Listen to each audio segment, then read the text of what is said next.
the Unracked podcast, hosted by Coach Kyle Wilkes and Coach Andrew Berry, two very phenomenal and highly accomplished coaches with a variety of clients from both fitness influencers and Olympians. They discuss everything transparently on their podcast, from gear, GH, insulin, peptides, blood work, oxidative stress, training, diet, GI health, and more. I learned how to make Phenoplex at a very young age, or Tren. I used those Phenoplex tablets and I was buying those kits. So it was Tren and D-Bol for my first cycle. But then that led me to also learning how to import steroids and learning how to make more steroids like testosterone and other things, and then getting in trouble. I probably start orals a little bit later than some people. I know some coaches start at 8 weeks out. Some people start at 6 weeks out. I want to make sure the liver is as healthy as possible because a lot of your fat loss happens due to healthy liver. All your estrogen recycling happens via the liver. Sometimes I'll use injectable with people if it'll be advantageous for them. I'll start it at 10 milligrams a day. I see results from it, no side effects. Cool. Back in the day, I don't want to say it's a mistake. It was just common practice to start trying at 50 every other day minimum and run that up to 700 a week. There's guys I know that took double that, 1,400 a week. They would just crank it and crank it. I never saw a benefit from it. Let's just say from personal experience. Oh, no. He used to do either 2 bottles of Ceros, a 36 unit bottle of Sizin, or Eli Lilly. I like to do the SS31 for like 3 to 4 weeks and then go with the Mott C for 3 to 4 weeks after that.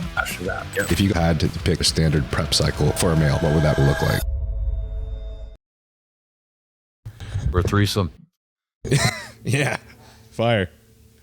I've done a bunch of 3-person podcasts, even a 4-person podcast in person, but I've never done it on video call. So honestly, this is kind of exciting for me.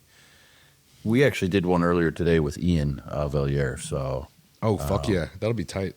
Yeah, people will love that. Everyone, I think Ian might have been my most popular video call podcast. Our like big goal was to beat Fuad's, and we did. So sorry. Oh really? That's good. Yeah. We always request to have it back on, but no.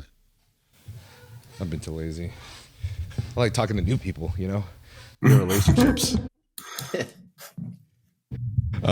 Anyways, yeah, like I was saying, honestly though, it's crazy how much of a difference that you still feel and your friends will still notice from like 2 weeks out of show versus like you 1 week out of show. Like your dopamine levels are just so high after the show, and like you're getting all this fucking food in, and it's just the way that you talk to people and the energy and like the positivity is so different. It's funny. I did this in an article for John Meadows' website years ago because it just kind of hit me because, we're also selfish when we're in our preps, right? And I was like, what's one thing I can do today that'll take me out of that rut? And it was like, do something for someone else. Like not something that's going to pay you back. Like something like, I don't know, you don't have to go work at a food shelter, but you know what I mean? Like just do one thing that's going to make you feel better about yourself, but you're not getting anything else in return. And I'll tell you what, dude, I have all my clients do it, or most of them. Mm-hmm. Those that buy into it, they're like, that's actually a really useful tip, that. And then Meadows actually had this one himself, was have a conversation with those people in your circle and be like, look, I'm going to be a dick for like 2 weeks or a month or whatever it is, but I'm going to promise I'm going to make it up to you. I'm taking you out to dinner. I'm taking you golfing or whatever the hell it might be. And then the big thing is actually do it afterwards so that there's that, that give and take, No, I feel that too. Yeah, I feel the exact same way. I had to do that with Lexi at the time, and also some of my friends at the time, take them out to dinner and a bunch of other things because I just felt terrible for just being a grumpy fuck. But yeah, it's nice. We manage things. That's a good side.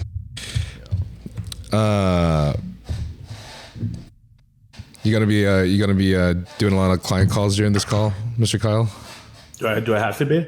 No, I'm just fucking around. No. I actually had one, but sounds like you're punching the keyboard right now. Oh, with we've done a in. podcast where he's like literally like, hold on a sec, and then like got back on it. Yeah, it's hilarious. Yeah. It's funny as shit. I remember when we were working together, dude. You were busy all the time. You're always there for me, but you're always so busy, man. You gotta give yourself a little bit of free time, a little rest time. I rest when I die, Otherwise, I don't pay attention to Olympians. Cortisol will be below 20 whenever you die, right? Technically, yes, it will. Yes, it will. I feel like that's the one thing I noticed in all my blood work. I don't think my cortisol's ever been below 16. Oh wow. Is that? No. So like 12 to 15, I think 10 to 15 is like a pretty good number. So 16 might just be normal for you. Yeah, I think so. You get worried if it's above 20 or if it's below like 6 regularly, Yeah.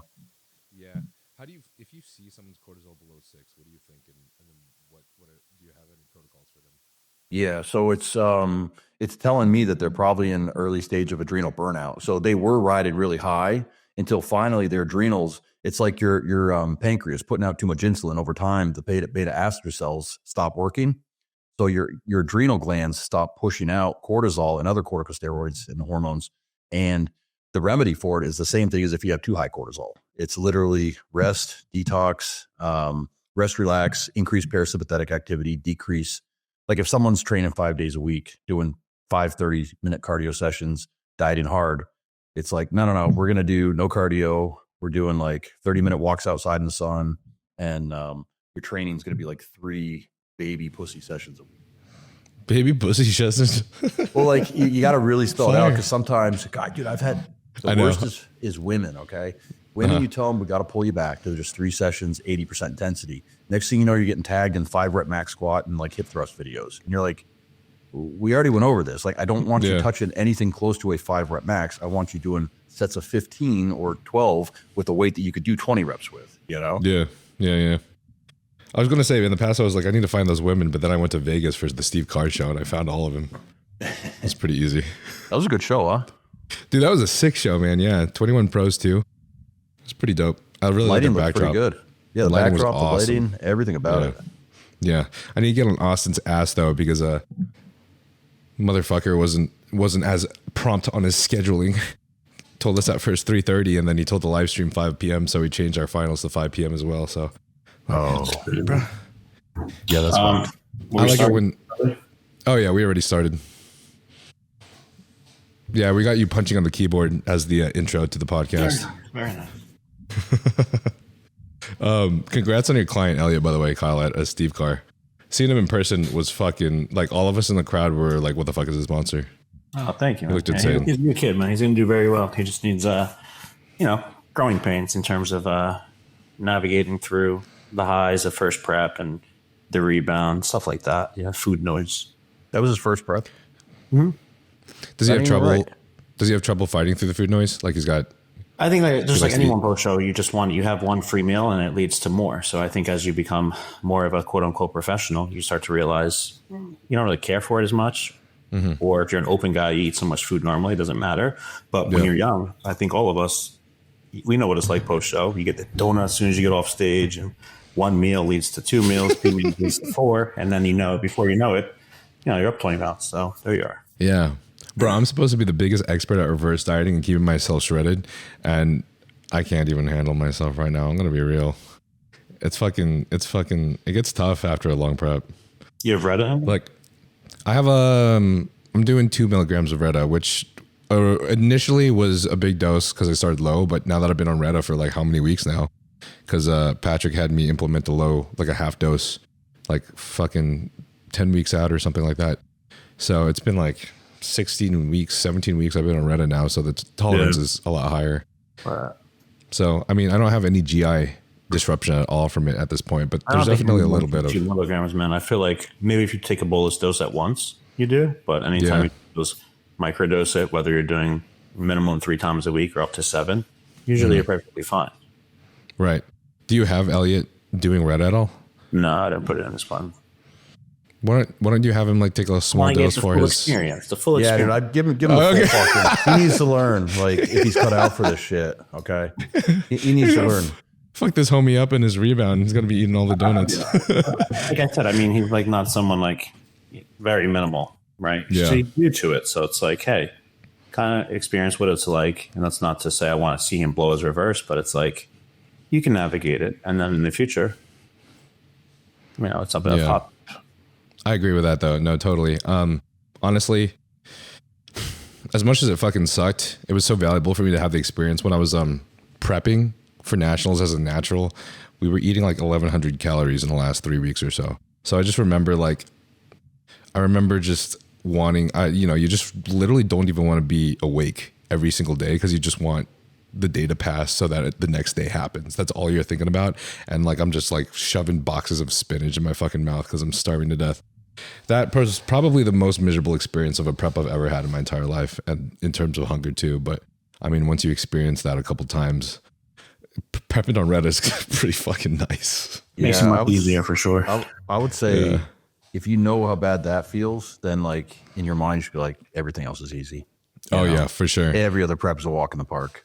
In terms of hunger levels, this was a walk in the park for sure. In terms of energy levels, it's still about the same, I'd say. You know, you still feel like you don't want to talk to anybody. You still want to like just not move most of the time. And that's the other drugs that start to factor in too, right? I think so. Factor in, you're being restricted. You have like this, what seems like forever away goal that, you know, doesn't get any easier. Mm-hmm. I feel that for most people, they start to struggle no matter what. Obviously the food noise makes it worse. So if you're sitting around people that, even for me, like and I use Retta, if I'm sitting around her and she's like eating, I don't know, whatever the hell she likes to eat, I'm just like, get away from me, you know? Does she not follow diet? Easier. The same temptations are still playing in my mind. It's just, I don't succumb to them as easy, you know? Okay. Yeah. Maybe I should up my dose then because I'm fucking starving. If you've been at 2 for such a long time, I would go a little higher maybe. It can't hurt. Yeah. You do any like tea? The big thing for me was green tea. I still drink it all day, but like warm tea took away all my cravings, all my hunger. Caffeine helps a lot. Yeah, I like tea, coffee. There's a lot of ghost in here, but I don't really do the ghost as much. But honestly, though, I used to be a big Huberman fan, and ever since then, I still cut out caffeine 8 hours before I go to bed. Yeah, and if I don't, I do definitely disrupt my sleep a little bit. So that's kind of the issue. Is all my hunger comes in the second half of the day. First half of the day, I'm mad chilling. Yeah, but second half of the day, you can pound 200 grams of carbs in a few hours somehow. Pound them in 20 minutes if you really want it. Right? Yeah. Shout out to Elliot, by the way, for listening, bro. You're a fucking beast, and you got to keep going, dude. Seriously. Everyone in the crowd saw it, like you have it in you.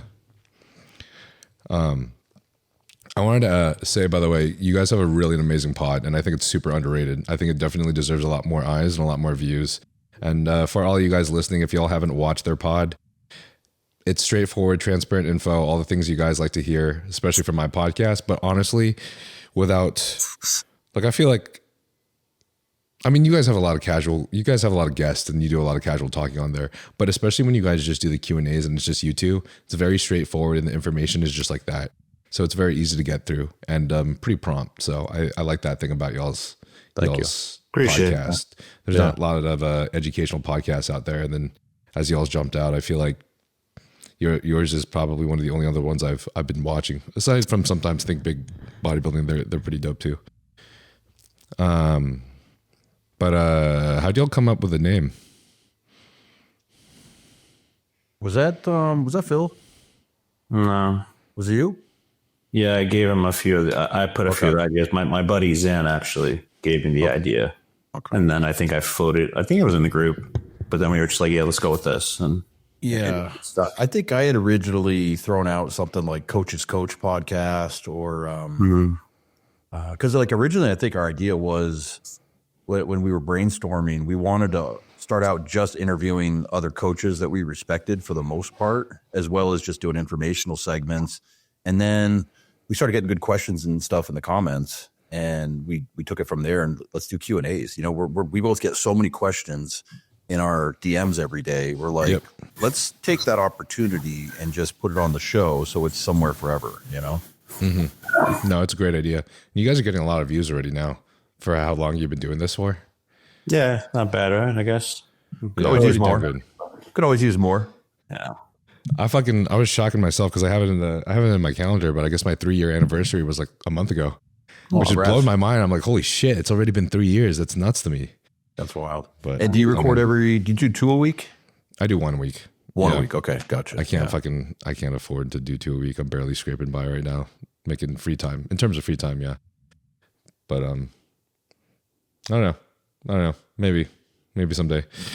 But, honestly, since you guys didn't tell me how you came up with the Unwracked name or how your friend came up with that.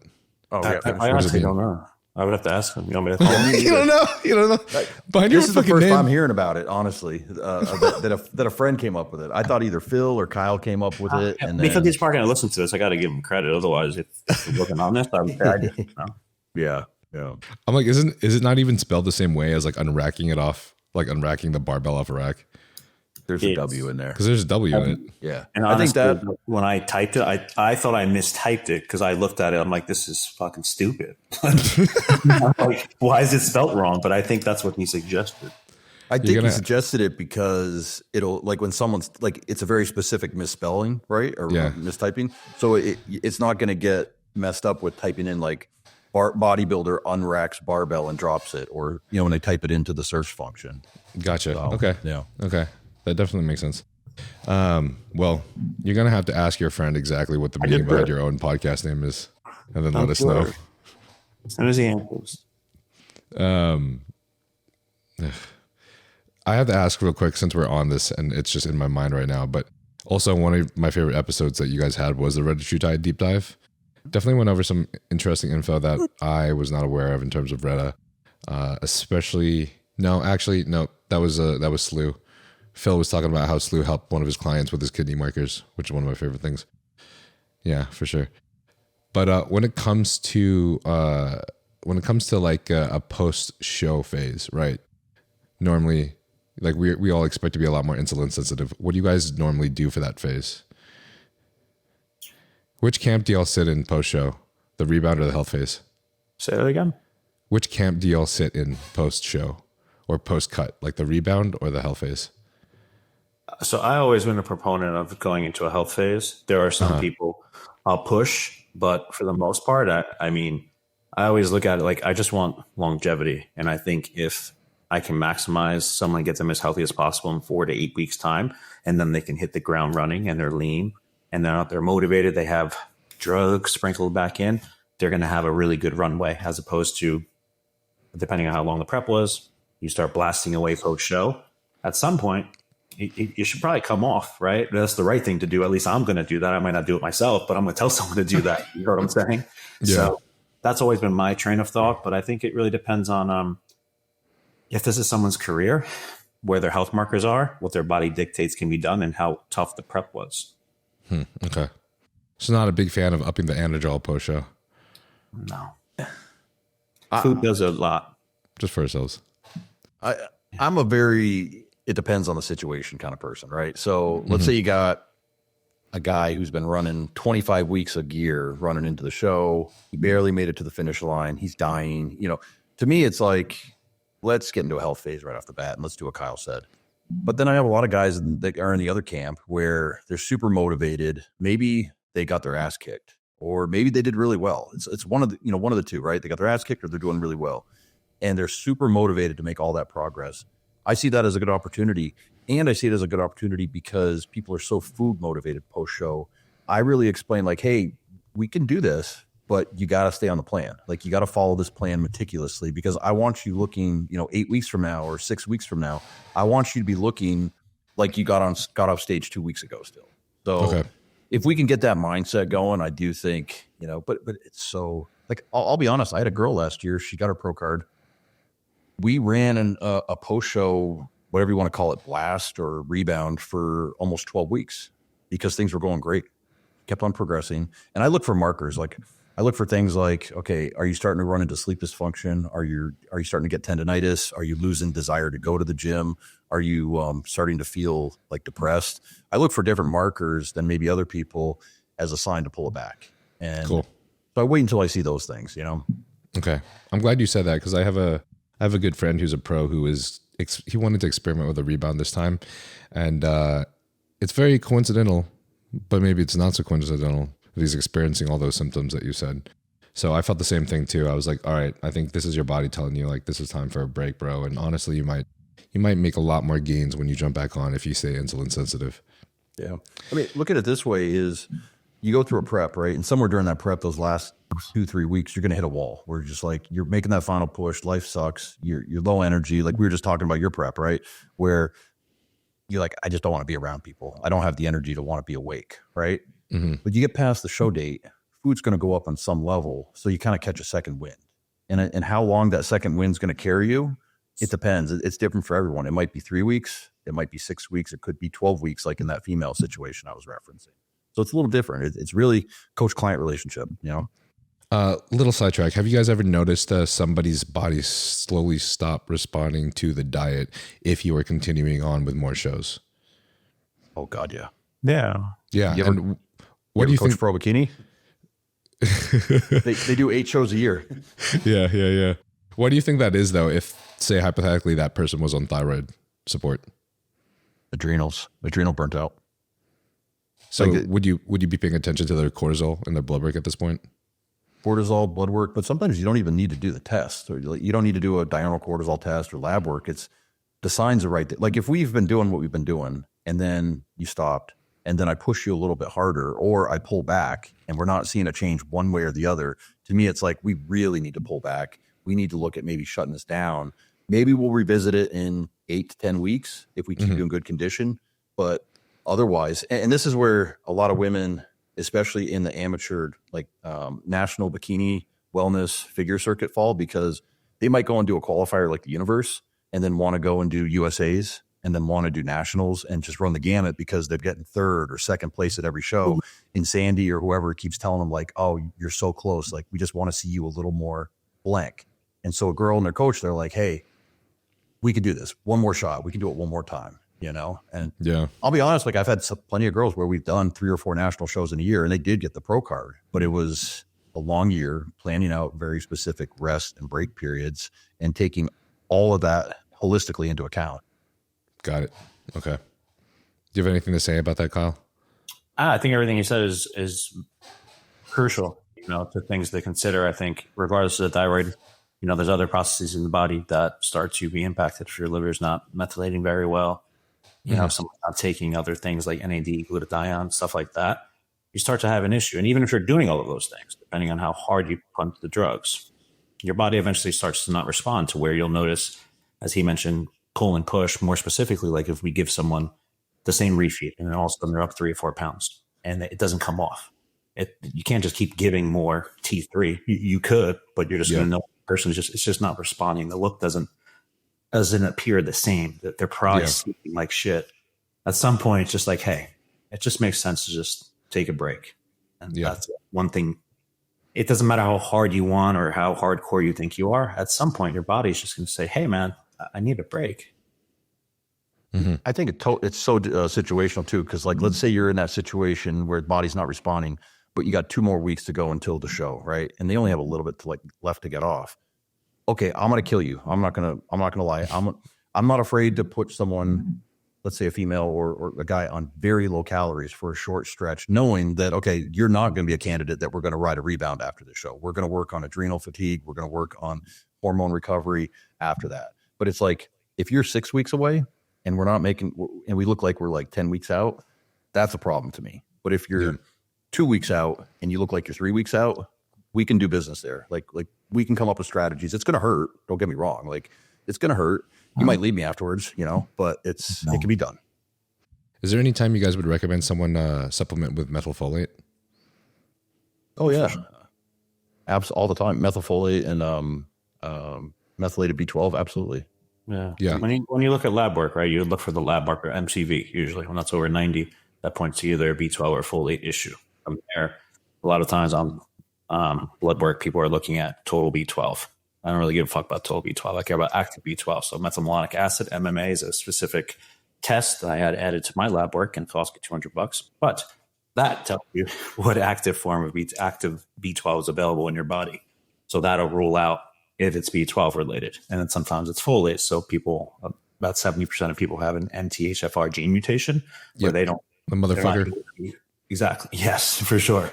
So you're not able to absorb and it's not bioavailable unless it's in that methylated form. So in those cases, we'll put in those as well. Cool. All right. Awesome. Yeah.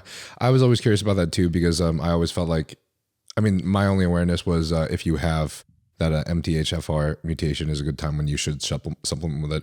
But I was discussing with Dom Super Slice in our last pod that I think it was actually him who mentioned recommending to supplement that for, was it a reduction of inflammation and oxidative stress, especially like post-show? maybe like during the, I don't know, something like that. I think You just put in because of methylation issues.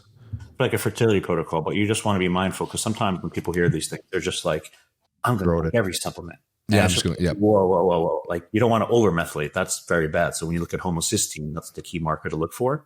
6 to 7 optimal values. When you see people 11 or 12, we know there's a problem. And then likewise, if you see that marker really low, you need to also kind of interject and say, hey, what's going on here? Yeah. Okay, cool. That's very valuable information. I think people will appreciate that. There's actually a Q&A asking to go even deeper into like blood work markers and what you guys would do around that. So I know there's people interested. You need to get yourself a mic, by the way, Kyle. I have a mic. He just doesn't do the headphones. Yeah, I got the mic. Wait, does it work if you bring it closer to you?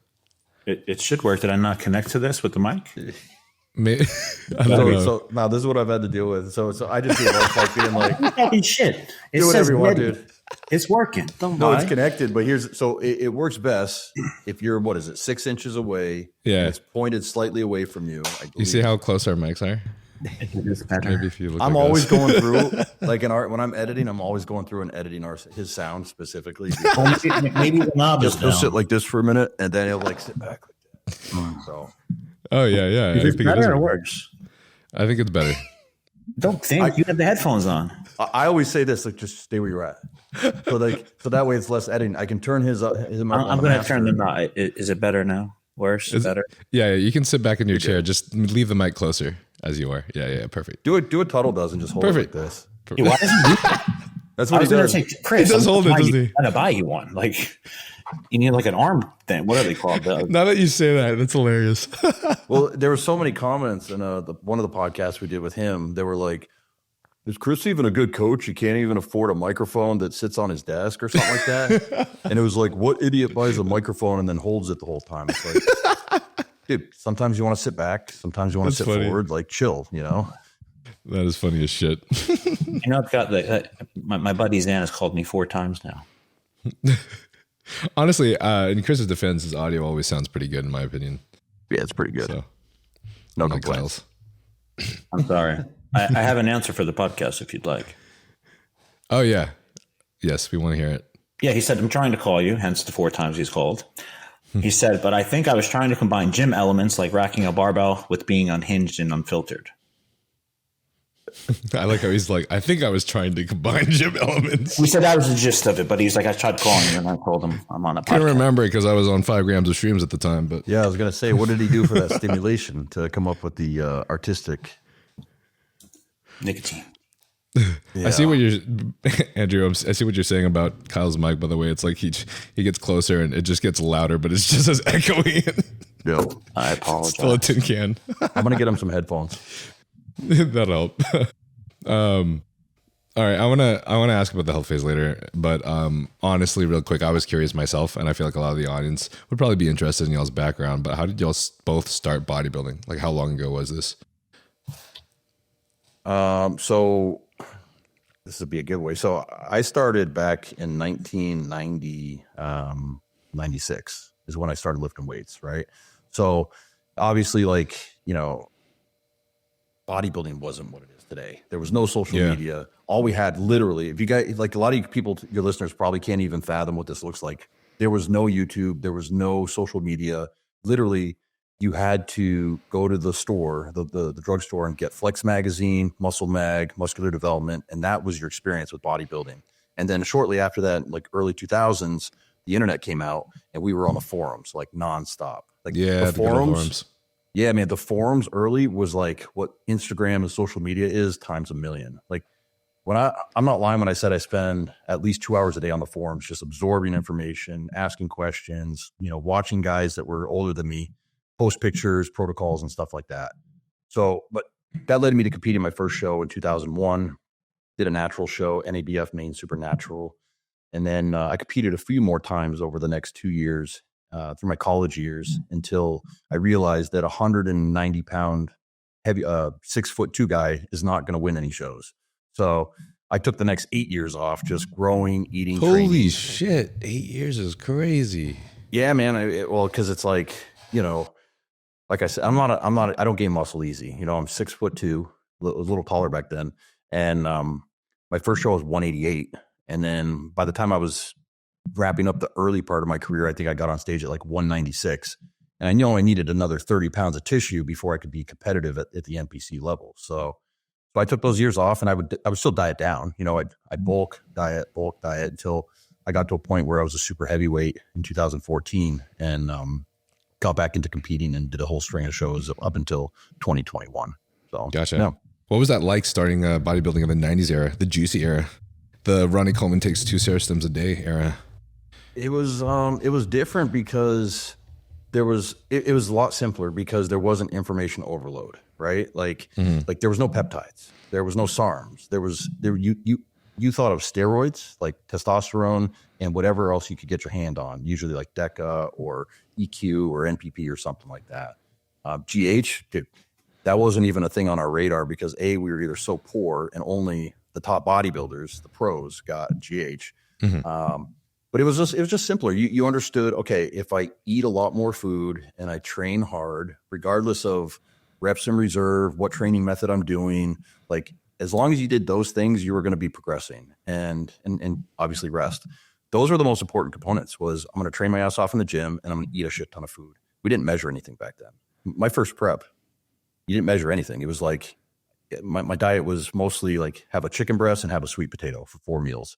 My other 2 meals were have 10 egg whites and have a bowl of oatmeal. Well, I mean, yeah, the amount stayed the same roughly the whole way, but it wasn't like 16 ounces of this or 200 grams of that. That's crazy, man. I can't even imagine doing anything without measuring it. Yeah, but somehow we all got it done. Like it was. Oh, here's the other thing: refeeds and cheat meals weren't even invented yet. Like there was no. If you had anything that wasn't on your plan, that was a cheat. Like that was like you fucked up. You did more cardio. Yeah. But there was just no such thing. We didn't understand. No one understood. Even the coaches that we consider good that are still coaching the CETOs, maybe he was doing refeeds with some of his athletes, but it wasn't known to any of us. It was just start with your diet. As you went, your sweet potato got a little smaller or your serving of rice got a little bit smaller. When you needed to make another change, your buddy'd say, why don't you add cardio? And you just took advice from other guys that had done it once or twice before. Gotcha. I see. It's so cool to look at the 90s era too, like just how they all fucking achieve those insane physiques on the Olympia stage. Obviously, the torsos are bigger nowadays, like the chests, the lats, the proportions are different, right? That's the proportions they go for, like even like in if I was competing in the 90s, you would definitely have the judges telling me that, well, aside from me needing bigger everything, I would definitely need bigger arms for sure. But nowadays, none of them will mention my arms. Not a single judge will mention ever my arms need to be brought up. It's just a little different. But I think they really need to bring back that the black backdrop and the kind of lighting they had at Steve Carr. Because I mean, like you see some of my like phone pictures that we have from my physique, and I'm like, fuck, bro, it looks fucking sick, dude. It looks a lot more like the 90s than it does than any of these other shows. Some of these shows, like the Olympia, I really think the Olympia. I hope they don't hate me for this, but I really feel like they need to step up their game in terms of lighting and backdrop because it really makes the competitors look softer than I know they are, Yeah. I think there's a way to fit the sponsorship in there and provide the athletes with the best canvas so that they present their physiques the best, I feel like maybe like in between call outs or in between the classes, that's when you flood the screen with color, sponsors, all that stuff. But then as soon as the athletes are out there, and especially when they're calling them out, go to black. Like, let us see the athletes in all their glory in the best light possible. I think that's a great idea. Yeah, for sure. Just change it to black whenever they get up there. I mean, it's so simple too, right? Like, just turn the screen off. Yeah. Kyle, how did you start bodybuilding? How long ago? Before I answer that, they could also do, you guys probably watch sports, but you know how they, whether it's the NBA or MLB, the background, so like behind the catcher, it's that digital advertisements to where you can't see it if you're at the stadium. It's like blank, but on TV, which is what they care. I guess maybe they're thinking about the people in this audience, but the reality is for the stream and for the pictures, it is still picture. That's what I feel like they can incorporate or something, however that works. But for streaming purposes, as far as how long I've been doing this, 2014 is when I first got into it, and never really thought much of it. I was just always like a fat kid growing up, so I just wanted to kind of get in shape. And, Me too. see what I can do. And then, I guess at some point I developed a passion and love for pushing myself and not needing anyone other than like my coach and direct support system. Whereas obviously other team sports, to play basketball or baseball, you kind of need other people on the field and court, right? Mm-hmm.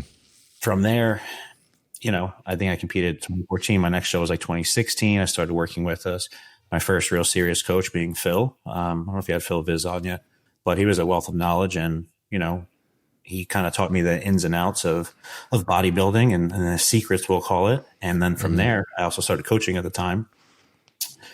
And yeah, it kind of just took off from there, man, to where I still even came back to the stage this past year, as you know, after a nice 4-year hiatus. Congrats on that, by the way. You looked awesome, bro.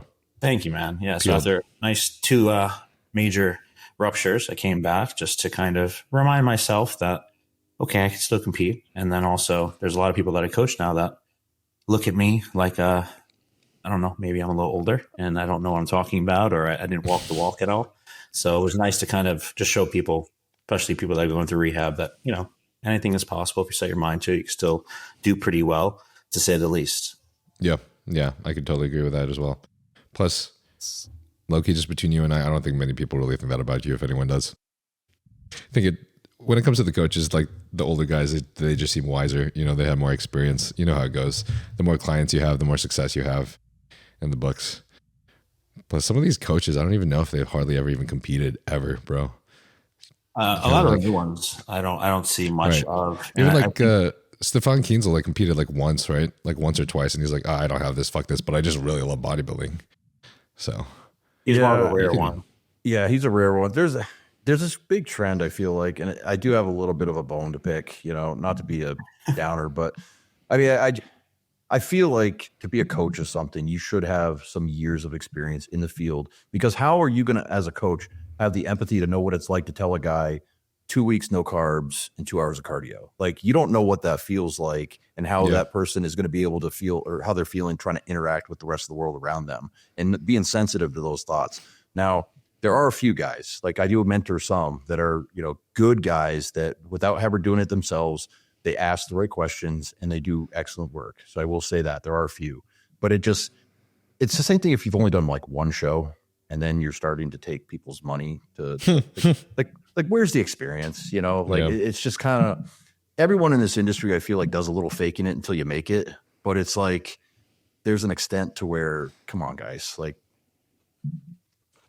why don't you just take another 2 years, compete, learn, do more mentorships, and then maybe start taking people's money, or coach people for free, honestly. If it's, you want to find out if it's a passion of yours and you're good at it, coach people for free. Yeah, I agree. Andrew, you have been bodybuilding for longer than half of the audience has been alive. Yeah. When you started, did you have any idea that you were going to ever run shit or join the dark side? I think I knew I was going to run steroids when I was 10 years old.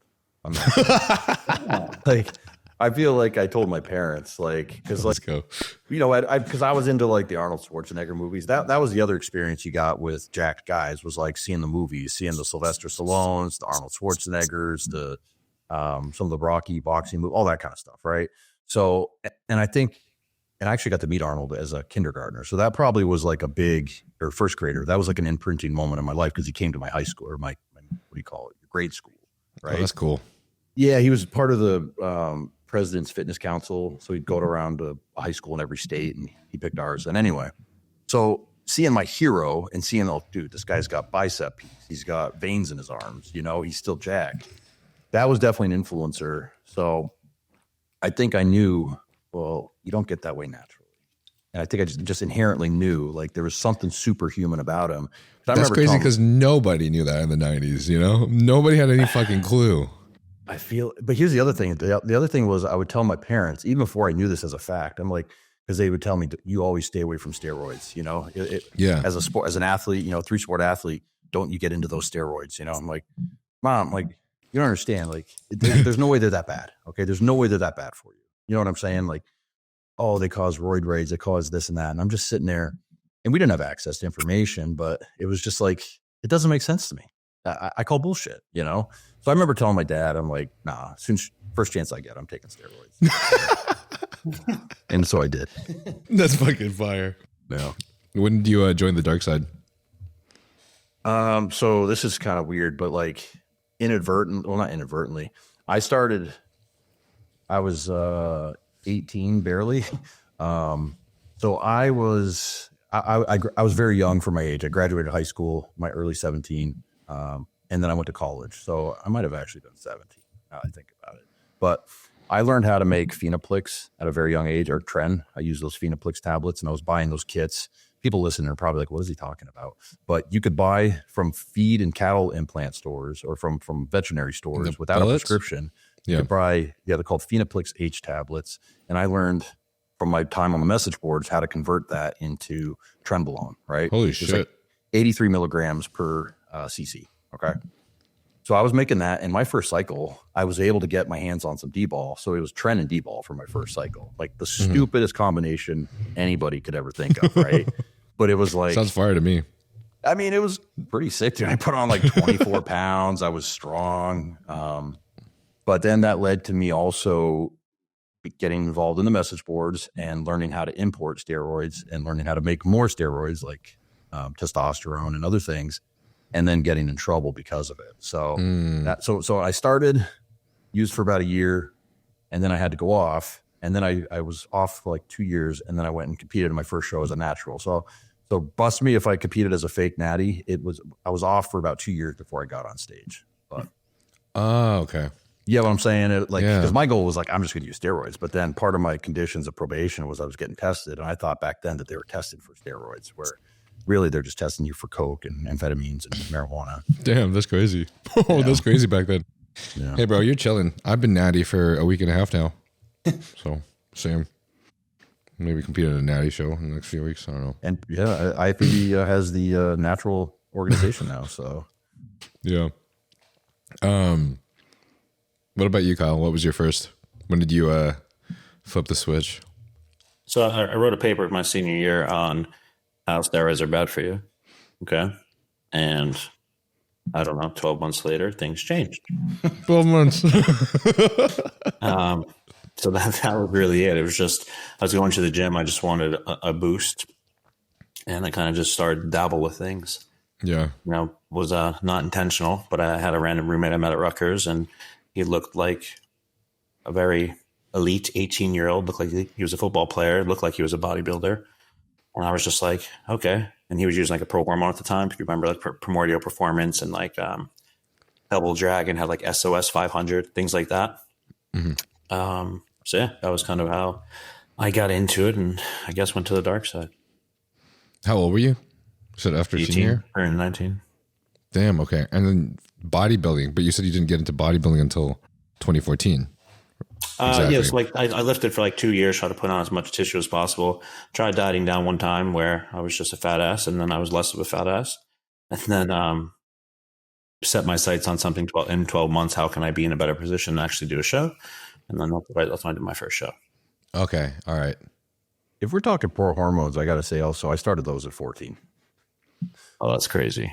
Yeah, man. No way. Are you guys familiar with you remember Mark McGuire and like the androstenedione and like all the different andros and different pro steroids that were coming out during that time period? GNC was selling them. I'm a little bit too young for that, so I honestly don't know much. It was like a big thing, right? Congress had to pass an act that removed all of these compounds from your GNCs, and Vitamin Shop wasn't even a thing back then. But you could buy these things through the mail. You could buy them from your local GNC. So at 14, I was taking them.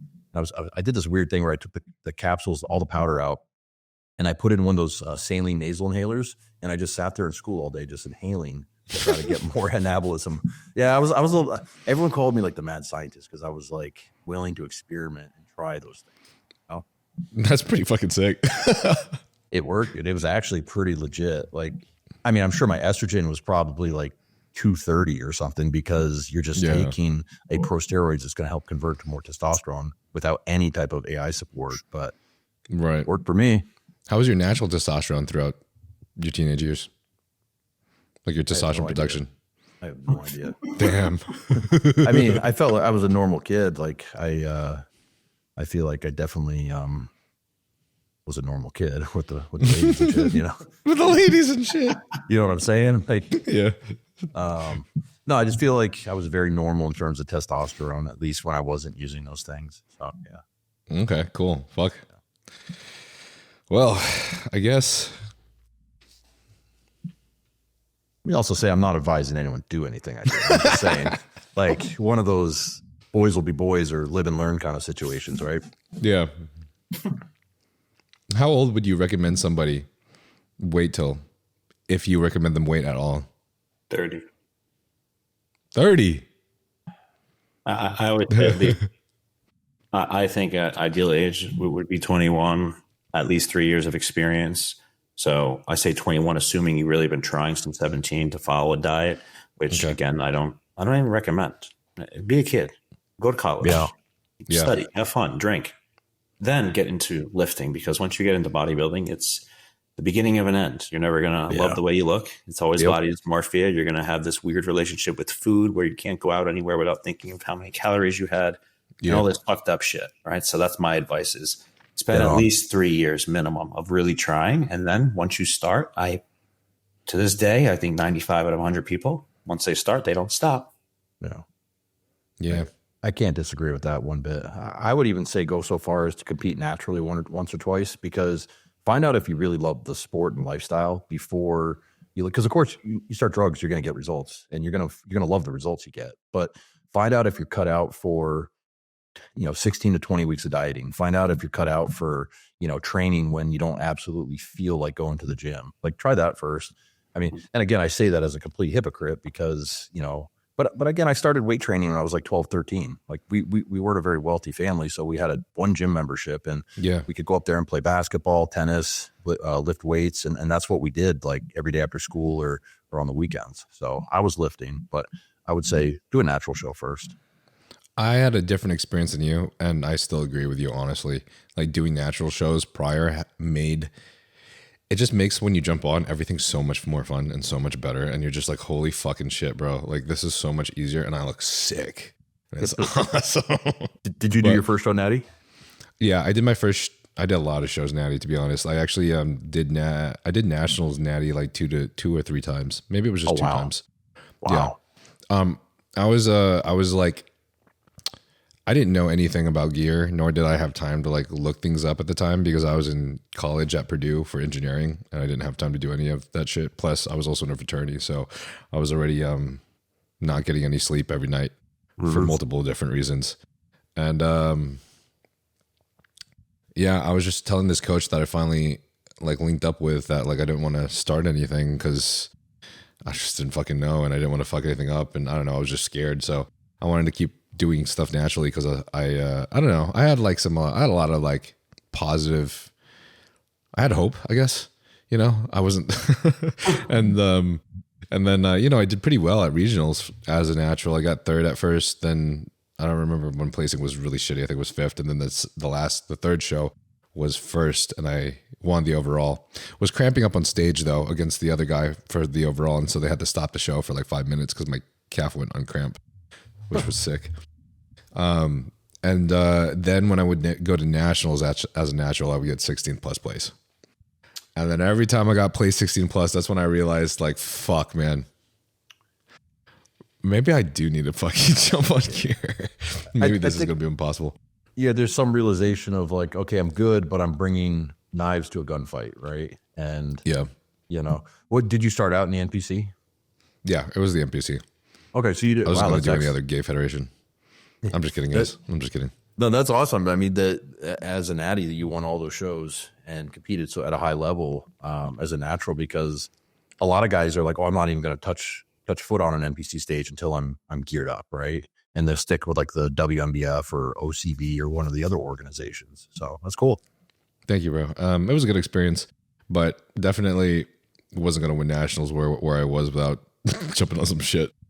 And then finally, crazy story, dude was pushing me to like at least take some like of these pills, because he's like, you're getting 16 plus place. Like, if you really want to do something, like, you have to do something, man. And I'm just like, okay, I'll fucking do it. Ended up being fucking Arimidex and Nolvadex. So I did a show on Arimidex and Nolvadex as a natural. That was great. Wow. And you can just imagine, like, I don't have any thyroid support. So just imagine also just how crashed my hormones are from dieting for that long, for multiple shows over the course of like a couple of years. So I'm sure test and estrogen was already pretty damn low. And then we also crashed that even further. At least I came in dry. And then finally I took some other stuff. I didn't know what they were, but I assumed they were more AIs. I assumed it was more AIs. And then I talked to my friend about it and he's like, yo, bro, halotestin's like the hardest core test, like steroid. You're on like basically Tren right now. And I'm like, oh shit. What do you give you? Halotestin? Right. Yeah. So I was on halotestin. So no test base whatsoever, tank testosterone and estradiol, and then let me throw some halotestin to go with the AIs.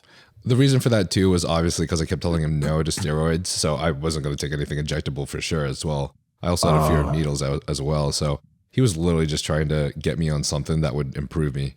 Gotcha. And, yeah, it's my fault. I really didn't give a fuck about doing research, so I ended up taking halotestin, and I was like, fuck it, too late now. Let's just fucking ball, man. Yeah, dude. That almost seems like a recipe to hurt yourself. Like, oh, it was, yeah. Right? Because like a halotestin, you're probably going to get some strength and aggression back. You're going to the gym. Your joints are probably drier than, bone. Yeah. And man, I mean, I guess you had youth on your side, right? You had youth of, strong connective tissue, young connective tissue. But the youth helped a lot, for sure. Yeah. How old were you? I think I was 22 or 23 when I got my pro card, and I was on halotestin and Winstrol. But you got your pro card though, doing that. After 2 more shows, I got my pro card. Yeah. So I was on orals for a good year and a half at least. And that's why I tell people, this is why I always like to tell this story. One of the big reasons I started this podcast is to fucking listen to the podcast before you jump on shit. Because that way you can, manage oxidative stress. You can know where the fuck your hormones started off with. You can continue on in a way where you're not going to be like me and your doctors think you have hemochromatosis and you have to get liver biopsy and a bunch of other shit that makes you feel like you're not going to last very long. So yeah, that's a story. That's a story. Good learning experience. But yeah, what about you, Kyle? What was your first dabble into the dark side? Test and DECA. Okay. Yeah. How did you feel about that? At the time, I was just, I don't want to say mentor. I was just told like, hey, this would be good for you and your roommate. You can just take this. And I said, okay, cool. And that was kind of it. I think it was like a 4-month thing. Gained probably 25, 30 pounds. And then, yeah, that was pretty much it. Damn, you guys gained some fucking weight, dude. Yeah. I feel like I hardly gained. I feel like I didn't gain nearly that much in my first cycle. Well, you weren't using any test. And you weren't using, you know what I mean? You're just using orals. I think like you got to think the best. I'm thinking about my first test cycle. My first test cycle, I feel like I gained maybe like 10 pounds-ish. 5 to 10 pounds. But a lot of it was water weight too. The glycogen, intracellular glycogen. At the time, there's not really a lot of information. There probably was. I just didn't do a ton of research at the time. But there's the abundant amount of information out there today is just much more readily available. Mm-hmm. But I was someone that wasn't really following much of a diet. So then I started taking something and I'm like, okay, I'm going to eat my ass off. So when I say 25 or 30 pounds, I'm not saying 25, 30 pounds of lean tissue. There's some fat accrued for sure, but I just ate like a house and I just trained really hard. And that's, I don't know, call it like the Dorian Yates kind of style of just blowing up that way. Yeah. I mean, it's a hardcore style that works. Eating asses off. Yeah. What, if you guys don't mind me asking, what doses did you guys start off with? And how did you feel about that? I did, was 500 test and then 250 to 300 DECA. Okay. That's back when it was like, oh, you have to do 2-to-1 ratio. Yeah. So my first cycle I did, like I mentioned, the Tren and the D-Bol. I did 40 to 50 milligrams of D-Bol a day because I had those little 5 milligram pink tie tabs. And then, so you're taking a bunch of them, right? And then 2 83 milligram shots of Tren a week. So it's 186, right? When I did my first, what I would call competent cycle, though, a couple of years later, it was just straight 500 milligrams of testosterone. Okay, cool. Seems to be a standard. Well, you guys are clearly way more knowledgeable and extremely educated now. So what's the biggest thing that you guys would change knowing what you know now? Say that you were going to be able to go back in time and redo this. I think Kyle started to touch on it about waiting and just being patient. I don't think he used that word, but like he said, like be a kid, enjoy your young adolescence, college years, I guess, because I was the guy that did not do any of that. Like, I was 6 meals a day. I picked dorms that had kitchens so I could cook my eggs and chicken and all that kind of crap. Right. And I didn't really drink or do anything fun. And, you get out of college and then I start taking PEDs and I start doing, I feel like if I would have maybe enjoyed myself a little bit, or maybe not had such a regimented lifestyle, I don't think it would have been any different in terms of the progress that I made come 5 years later, is what I'm saying. So I think, and I would take my own advice of what I said, compete more naturally first and then join the dark side. Okay. What about you? So not to piggyback off what he's saying, I would have certainly spent more time natural following a diet. I can't say I go as far as competing naturally, if I'm just being honest. I personally wouldn't have did that. And as far as starting, I would have just used test only. I think that's always a true and tried approach. See how you respond. Like test with an AI? Yeah, I would have kept an AI and if needed. In a perfect world, you don't need it. Your body's naturally being able to detox, push it out the 4-OH pathway, proper way, stuff like that. And yeah, I would have incorporated just test and rode that out for 12 to 16 weeks, came off, got lab work, see where things are, and kind of went from there. And what I would have done, I recommend anyone that's listening, it costs like $600, freeze your sperm. Yeah. Then you don't have to worry about shit in the future. Okay, this might be a personal question. You obviously don't have to answer this, but have you encountered fertility issues now? No, I'm very fertile, we'll say. Okay. All right, I was curious why you said that then, the whole, like you would have. Because looking back, because the reality is, so I get married in a month, as you guys know. And after that, I'm sure someone's going to be knocking on the door to get life moving. And knock on wood, everything is still good. Last time I indirectly checked, it was good, right? Indirectly checked. I was on cycle or off cycle. So, and that was many years ago, right? So, the reality is things could have changed. I've had a lot of stress in my life the last couple of years. We all know the repercussions of stress left unmanaged, right? So I just know I've heard a lot of stories from clients and stuff like that where sometimes you do have problems. And there's other people that can cold turkey and they're perfectly fine. Everyone's just different, right? So it's not like people think, oh, I'm on gear. It's like birth control. No, it's not. Not necessarily. First of all, it is not. Ask most bodybuilders that have kids. They probably did it full blast, dead, prepping for the Olympia. It happens. So looking back, like I said, for those cases where there's a lot of them, where there's no sperm. The sperm count's low. Motility is horrible. Those things you don't have to worry about, no matter how reckless you are, if you just freeze your sperm. So I recommend that 10 times out of 10. Cool. I like that. I also recommend for anyone to run HCG periodically alongside their cycle. But if you do run HCG, definitely be really good at the pullout game or wrap that shit up. Well, you mentioned, Kyle, that's one of those things that, like, you tell a kid who's 20 years old, it's going to cost you $600. At least me, back when I was making probably $40K a year back in when I was 20 years old, right? And that was like decent money. Okay. Personal training, bouncing, doing a whole bunch of other gigs.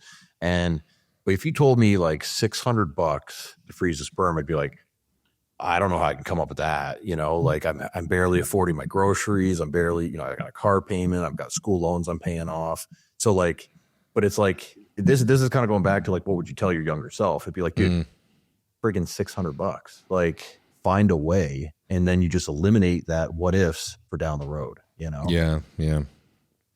That's a good perspective. I think it's a mindset thing for me. I'm always focused on the future, right? So I don't really care for the. Were you focused on the future when you were 18 though?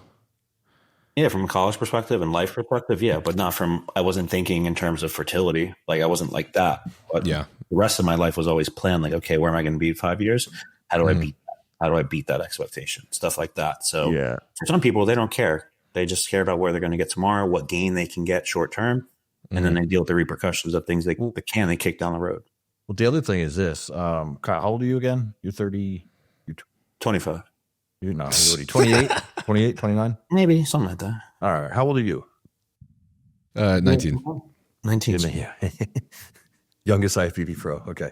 So, all right. But what I'm trying to get at is this, okay? When you're in your, let's say 18 to 20, 21, people in their 40s, like their life is over in your mind. You know what I'm saying? Like they're old. Like they have a routine. Okay. I'm being, you know what I'm saying? It's like if you have a career and you have like a schedule that doesn't revolve around your next meal as the most important thing, or when your training session is, like in my mind back then, it was like, your life is like, oh, you've given up. You know what I mean? And it's funny because you get to like 40 or 42 like me, and you're like, I still feel like the 18-year-old kid. I just have a little bit more knowledge. You know what I mean? You're just way more aware and probably, hopefully, more financially stable. Yeah, exactly. But it's just like, it's just funny because I just remember being in my 20s being like, oh, like the stuff that Kyle's talking about, thinking about the future. Like for me, well, I was always very prudent with money. Getting a 401k or getting, I don't know, life insurance back then, I'm like, I'm not going to die for like 100 years. What are you guys talking about? And I'm going to be 30 or 25 forever, you know? So it's just like a mindset thing. You're not mature enough, I feel like, until you reach a certain level of adulthood to really start thinking about that stuff. And that's why, like you guys are saying, like if you tell yourself, you know, like Kyle said, tell the young guys, like freeze your sperm, just do it. You're going to thank yourself.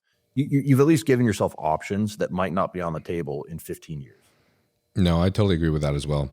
Not just me. I mean, even a lot of people I know personally, but literally every year that you grow older from the age of 18 all the way up to say you end up in your 30s. I mean, you subconsciously and naturally look towards the future more and more, like farther into the future. Those things matter more, as well as the things that are important to you and your priorities. And that's probably the biggest thing, is like the subconscious priorities that are in your mind when you're younger, especially if you're in college and you're 18, you're just like, which fucking girls am I going to meet today? Or exactly. Fucking, you know, just like, can I just get a fucking B and pass this goddamn class, you know, with this fucking test? And then as you get into your 20s, you know, you're starting to look at like, how can I fucking make sure that I'm making enough money, you know, a year and now, can I get that car or whatever, like try to get a house at some point, shit like that. Then you get to your later 20s and then you start thinking about a family, bro. And you're like things that you just never, ever felt like you would ever think about, or even it just doesn't cross your mind, and it just starts to do so. And I think that's the thing that it's hard to tell a younger person, like, think about your fertility, or think about this, or think about like whatever, if we're going to jump on gear, because it's not something that just seems or feels important. You just don't feel that, you know what I mean? It's tough. It's tough to stay conscious about it. But a lot of people listening to this podcast, I think they have enough anxieties and paranoia from all the shit that we talk about. So they start hitting us up in the DMs. I've had a lot of people, like even teenagers, come up to me and ask me some personal questions because they listen to the podcast, which is cool. There's a lot of naturals that listen to the podcast too. So I'm sure this is going to help a lot of people. Is there any training or diet mistakes that you guys feel like you just made that were just horrendous back then that you would just change if you could? And if there's any cycle mistakes that you think of too, on, you know, you can sprinkle that on top. I mean, okay, so there was a decent amount of time where I trained twice a day, thinking more is going to be better. You know, my first prep I was training twice a day for probably the first 10 weeks, like a moron, and wondering why, you know, I went from like 240 down to like 190 over the course of like 2 months, you know, and it wasn't all fat, you know? Yeah, you know, so it's just like stupid things like that I guess you got to do once to find out. And because when clients ask me like, hey, what do you think about training twice a day? I've got a really easy schedule for this next stretch. I'm like, don't do it. Absolutely don't do it. It tells me you're not training hard enough for your first session, for one thing, you know? I got a coach at a very young age though, too. So I hired, you know who Dante Trudell is? Yeah. So of True Nutrition, or back then it was True Protein. Yeah. That's a fucking, he created the training protocol. DC training. DC. Yeah. Yeah. So I used that training program for a good number of years. Savage. Dude, it was savage. And I got freaky friggin' strong, stronger than I ever thought I would using his methods. But the problem is you get to a point where you do get hurt. And, you know, I was having too many times where I just like, I got to cut this blast short, and when I say blast, I mean training blast, not a cycle, because I'm getting injured or my elbows, I can't even like flex my arm because of the tendonitis. But, and he was the guy, you know, he 500 milligrams a test. When I really got serious about, you know, cycling the smart way, he's the guy that really taught me how to eat. And again, we didn't measure food back then. It was, you know, eat literally there's between 75 and 100 grams of protein. So it was, you know, eat 9 ounces of chicken or steak. And then when you're done eating that, have a protein drink. And then if you're still hungry, have the carbs. And of course you're going to fit some carbs in, right? But it was always eat your protein first, then your carbs. And then we didn't have fats until after 6 p.m. It was damn. So your first 4 or 5 meals were protein carbs. And then your last meal or 2 meals were protein fat. Did you use Slin at the time?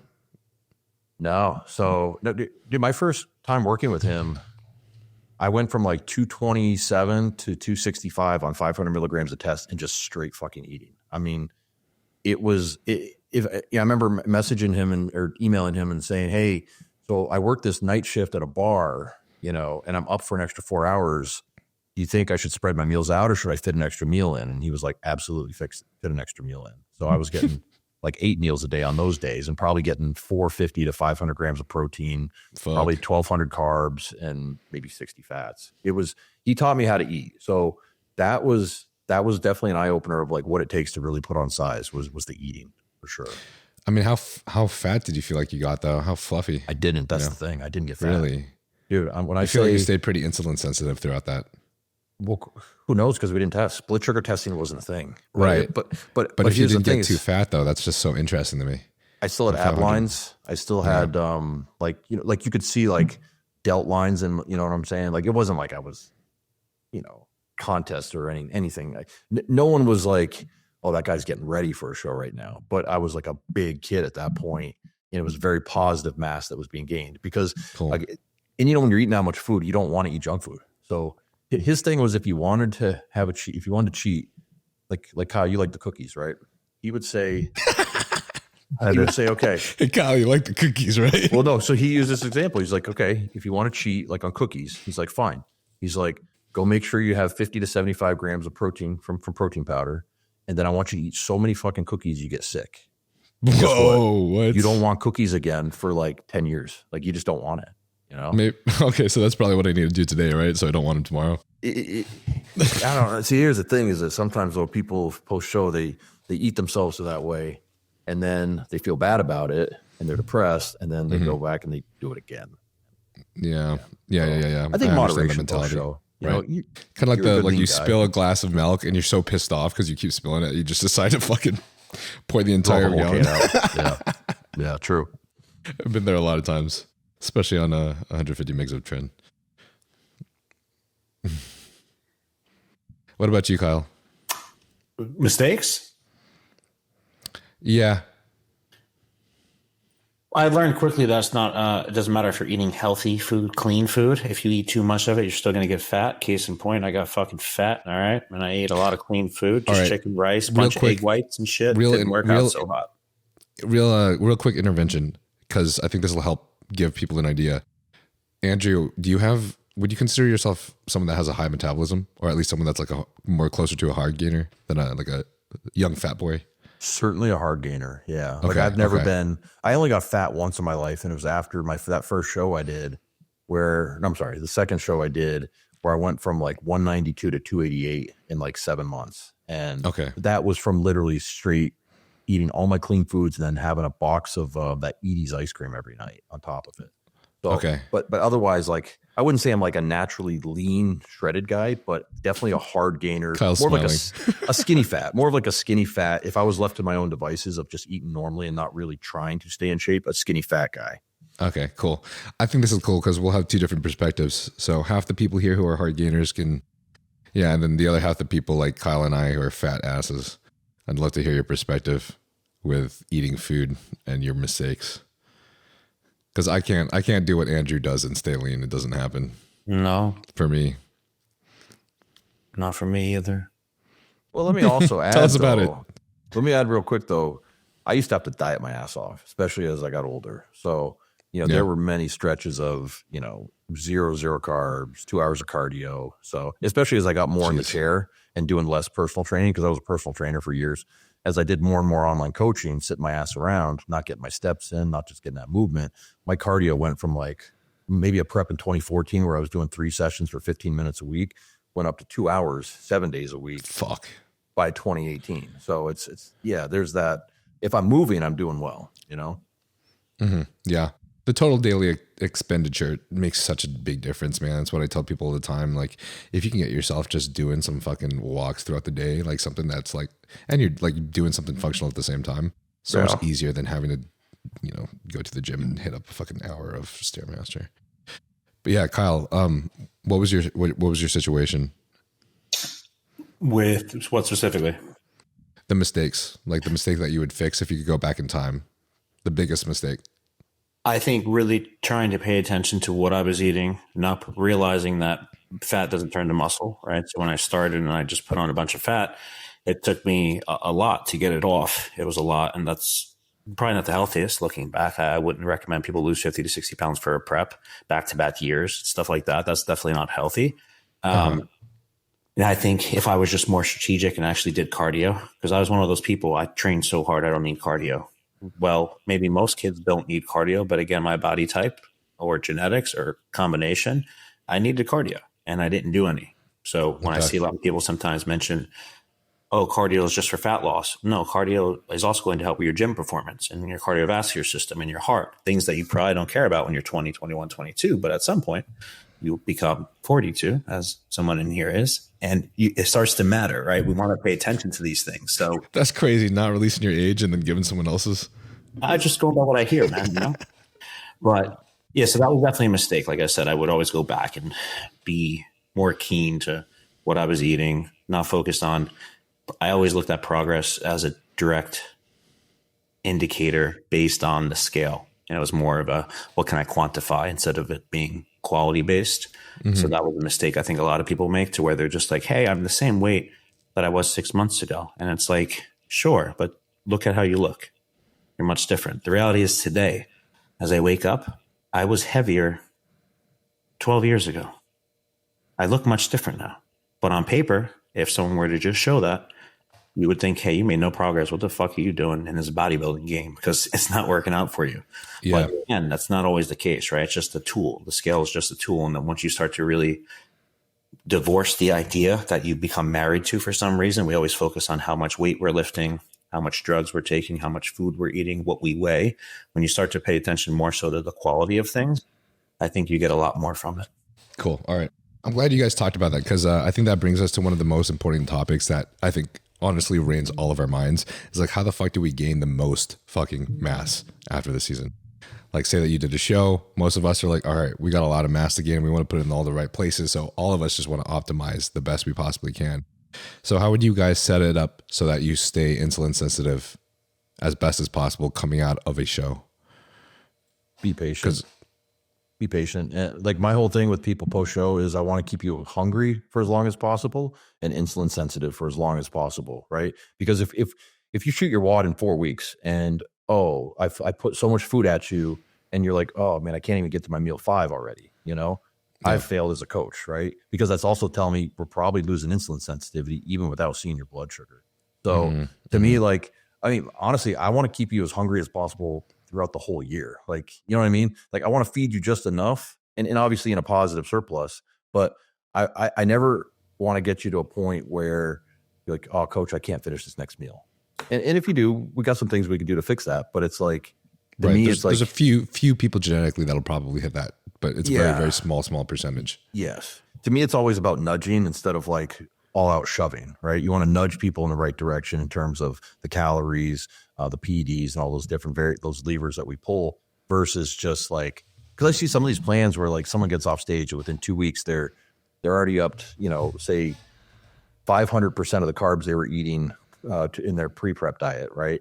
And they're at, they're shooting 40 units of insulin a day. And there's, you know what I'm saying? It's like, to me, that's just overkill right out of the gate. And it's a good way to burn someone out, both their appetite and their sensitivity. I agree. Yeah. Real quick, guys. So while I was looking at the YouTube analytics, I actually saw that 85% of you guys that watch this channel are not subscribed. And I want to ask very little of you guys, but if you enjoy this podcast, if you find value in it, then please do me this one favor and subscribe to the channel, because doing so helps me get bigger and greater guests like the guests you are listening to today. Also, this channel is not sponsored, which means only the companies that I work with, which are Young LA and Huge Supplements, are the companies that can help fund this channel by you guys using the code NILE. So code NILE gives you a discount of 15% off of Young LA, and code NILE also gives you a discount of 10% off of Huge Supplements. And if you decide to purchase anything from any of these companies, it will help immensely for me by using my code. And this way, I can travel to other guests and also upgrade in equipment to make this podcast bigger and better for you guys. I really like this whole, it's been cool talking to coaches like you, as well as like the most recent coaches I've talked to. Chris Tuttle, Dom Superslice, you guys all have this John Jewett, you guys all have a very evidence-based and aware approach to all of this. And all of you guys are on the camp of like remaining as insulin sensitive as possible, where you are still like just a tiny bit hungry throughout your off season. You know what I mean? Like you don't have to do the craziest things that a lot of people did in the 90s. Like, you know, Lee Priest with his absolute insane genetics. And I found it very interesting because one of the reasons that I really wanted to work with Patrick is because, not just because of his like history and his experience, but he also has this like, he's got this older school approach, I guess, which I found very interesting. And I was always curious about like these old school approaches. Sometimes you listen to Fuad's podcast and they have a lot of like these theories and these ideas that you're just like, what if that does happen? Because there's not really many studies on that, right? We only have anecdotes. What if that does work? And everything that Patrick has done has been really, really amazing. And I think very, very evidence-based and educated. And like, for example, like whenever we even did insulin, it was at maximum 4 IUs and just on the leg day, 2 IUs before, 2 IUs after, versus, you know, the hardcore, like smash your face in with a bunch of carbs, take 60 units of insulin, you know, throughout the day. But he did have this perspective of like, you know, after a certain point, your body starts to hit this plateau. And after that plateau happens, you're really just like, the longer you hold that, you're like the more ingrained the muscle maturity is, like that muscle sticks. So like after a certain point in our off season, I can't remember how many months it was, I started to plateau and weight slowly. And at that point, he's like, keep pushing as hard as you can. We're going to keep the food here. But as long as you continue to train hard and you continue to, you know, increase in strength, or at least keep your strength close to where it is, or however else you're progressive overloading, then this is going to help us maintain that muscle for when you do start cutting down. And that made a lot of sense to me. But his approach was, there was a lot of fucking food, more food than I was used to. And it makes me wonder, because I feel like, you know, there's a lot of different variables. So this next season with Patrick, it might be different. He might hit at a different approach. But I can tell you, doing the rebound and going as hard with a diet as we did, I don't think I gained as much overall mass in a year or in the length of the off season as I did with Kyle when we took things slower and I reversed and we didn't like up the calories as fast. You know what I mean? We took a lot more gradual of an increase. And I think the overall mass was faster. But, you know, there's a lot of other variables, right? Yeah. Yeah, I think what I'm hearing is that, and this is what just, you keep saying like evidence-based. I call it experience-based, right? Just because you've done it with so many people. Fuck, man. Everyone uses a different fucking term these days. Well, no, but you know what I'm saying? Like, because like some of the younger evidence-based crowd people that are like, well, this study says this, right? And it's like, I always go back to what my buddy John Meadows used to say is, I'm so glad I didn't wait for a study to come out to prove what I already knew, because I was doing it with people and replicating it over time, right? So I just call it experience-based, really, because you maybe you had a theory or something that worked for you, and you start replicating that with results with 10, 20, 100 people over the course of 5 to 10 years, right? So you're like, and I'm not saying it's a one size fits all for everybody, but I'm saying like the general trends, and I think Kyle would agree, going a little bit slower, always having a little bit more appetite left in the tank, maybe saving a drug card to play for later, maybe, what other variable I'm forgetting right now, right? I feel like you can only progress so fast. So let's not try to like throw all of our cards at it at once and then get overwhelmed, get burnt out, and then have to pull you back. Because I see a lot of guys that get into the sport, they're all in, they're all about it. They've got great genetics. Those guys aren't around anymore because some coach picked them up and threw too much at them all at once. Whereas there's a lot of guys, and Tuttle's a great example of that, of taking, we'll say, more on the average genetic side guys, and over the course of 5 years, turning them into absolute monsters, and monsters meaning great competitors on stage. Yeah, that's one of the things that Patrick did with me that I really appreciate. He started doses very, very low, even the prep.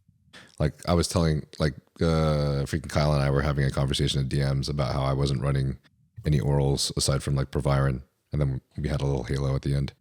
But I was like pretty surprised I didn't even have Winstrol in, So, but it's nice to know, because like when you're in this place, like I talked to, I don't know if it was John. I'm trying to remember if it was John. I think it was John Jewett who said this.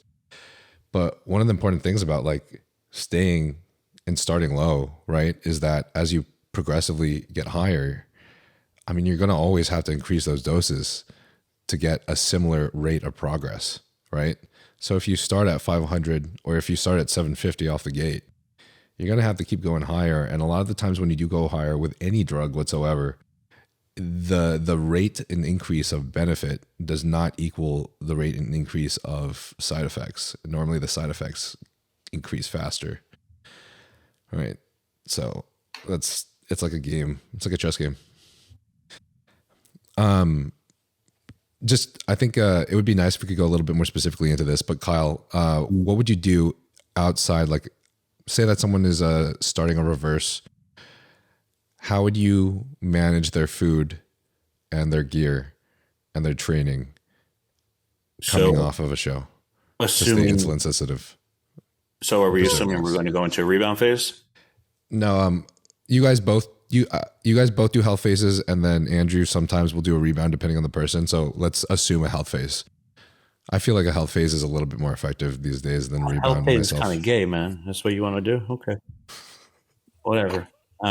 So for health phase, I'm just bringing someone down to either a true TRT, which is, 125 to 160 milligrams of test. I think the 200 or higher, that's like an athlete TRT. So when people are like, oh, I'm cruising on 300, I'm like, okay, like whatever makes you feel better. So let's just assume we drop down to that. Generally, from an AI perspective, I would imagine we probably crash their estradiol toward the end of prep. So there's really no need to kind of wean off that. I kind of would just remove it. Now, assuming maybe you didn't crush their estradiol, you could wean off that, especially for like a female or something. That if they're in, I'm going to go from, maybe it's every other day. I'll cut the dose in half, and every third day for 2 weeks, and then get rid of it. Right. Yeah. T3 for guys, you can be a little bit more aggressive with decreasing that. But at the same time, you can't just go from, let's just say someone's at, 25 micrograms. Yeah, 25 to 0. You can, again, I just wouldn't do it. It's not going to end well. Yeah. Let's just assume psychologically, I think you always have to consider, is this person more of a foodie? Is it a fat ass that likes cookies, right? If that's the case, I know in a perfect world, that person's going to want to see more food. So I'm going to say, you know what? I'm going to keep your activity levels higher. So cardio, I'm not going to remove as much as I would for someone else that I know maybe doesn't really care for food like that. So you have to just consider when you're removing the burners, you're reducing cardio.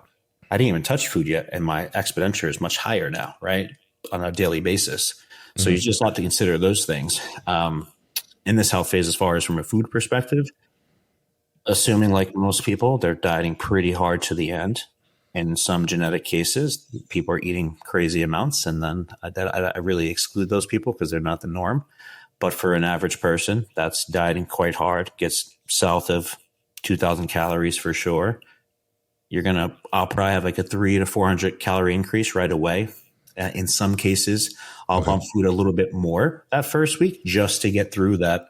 They want to have all these cheat meals and shit because they're starving, right? So that's one thing you have to consider. So I have an array of clientele. I have the newbies, the first time they're doing a show. And then I have the people that are professionals where they don't give a fuck. They don't even care to eat after a show. They're perfectly fine having a cream of rice and some protein, a whey drip, right? That's what they like, right? Oh my God. I got whey drip twice a day. Even off. I can't stop. I can't. So those are things I consider. And then I'll slowly increase food as quickly as possible. So occasionally that's a weekly adjustment. Slowly as quickly as possible. Sorry. My goal is to titrate up calories as quickly as possible, but it's a slow process. There's been plenty of cases. I had someone reversing out of a very big show this year, very keen on, hey, I want more food. I'm hungry. And I said, no, I'm not trying to put on more body fat. Let's just hold here. And I promise you the scale is going to continue to go up. And if we keep bumping food, of course, the scale is going to go up, but you're going to start to accrue some unnecessary fat that we're going to have to get off.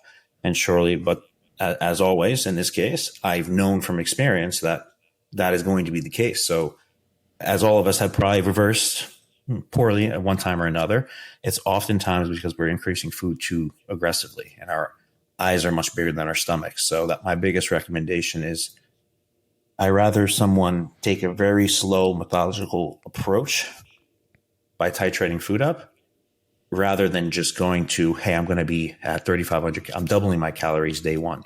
That's stupid. Yeah, you're going to look fine for the first 2 weeks. You'll look awesome in the gym. But after that, your sensitivity is going to start to go to shit. You're going to see that your body weight, say you're up 15 pounds, you're going to stay there and you're just going to get softer and softer and softer because now the androgens are filtered out of your system. You don't have anything in you. And then you're just going to be in this weird psychological place where you're just like, oh, I look like shit. I need drugs. Yeah, I totally agree with that. And I'm glad we're in the same place because I actually upped my calories by 400 too post-show as well. Seems to be pretty okay. I think a good baseline, not to cut you off, a good baseline is I always look at where someone was 2 or 3 weeks out.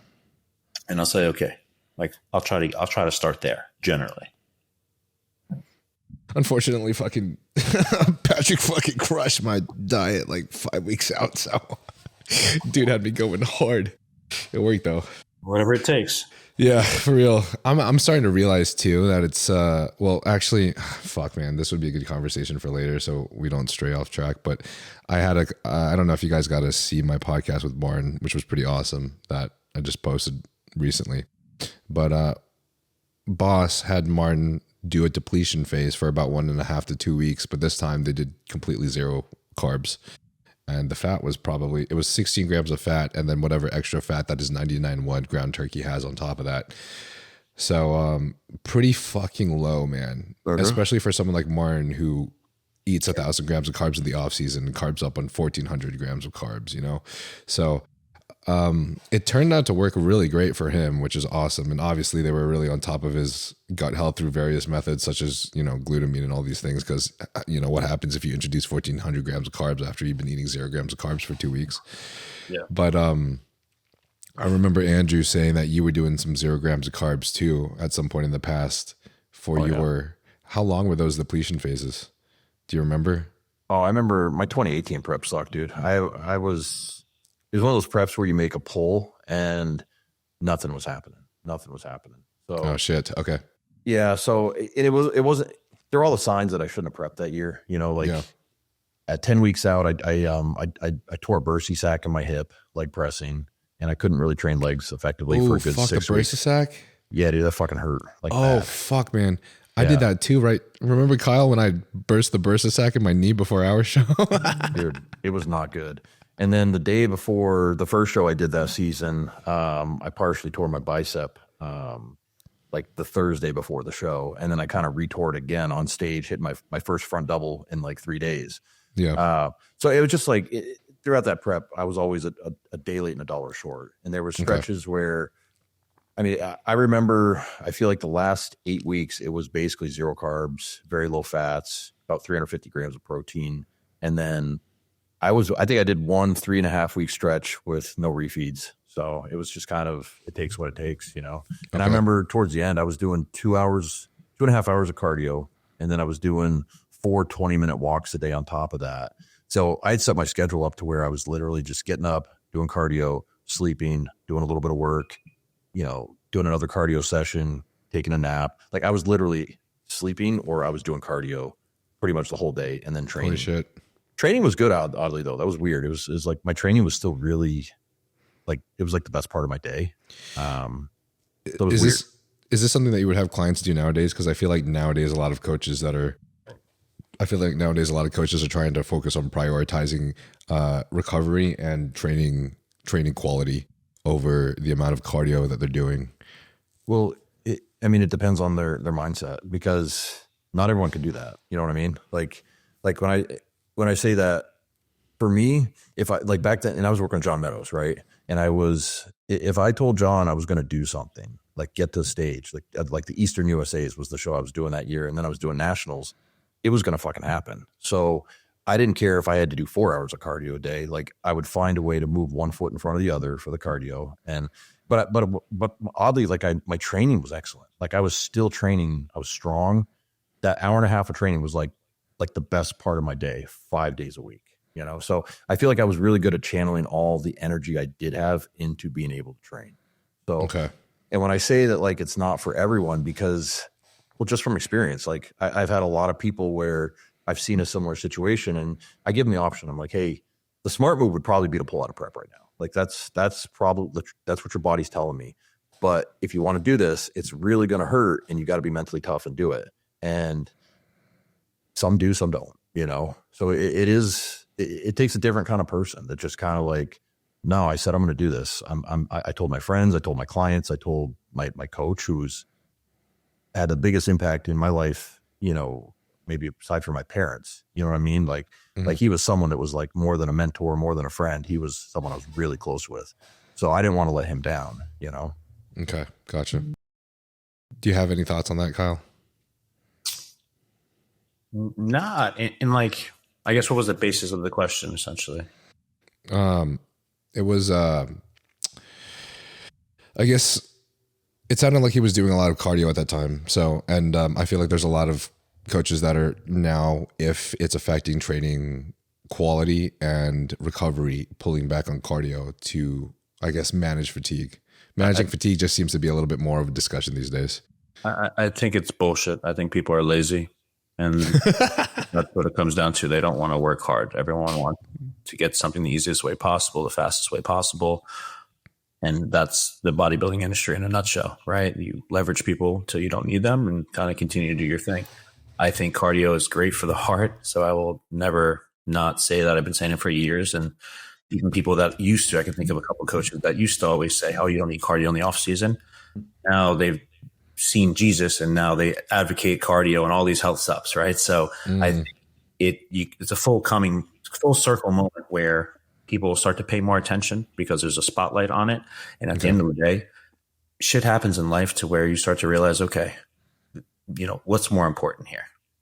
Longevity or how cool this client looks. So again, people can build their resumes by, I'm going to give this person as many drugs as possible and see what happens. And then there's other people that are, hey, I actually care about you remaining feminine. I care about life after bodybuilding.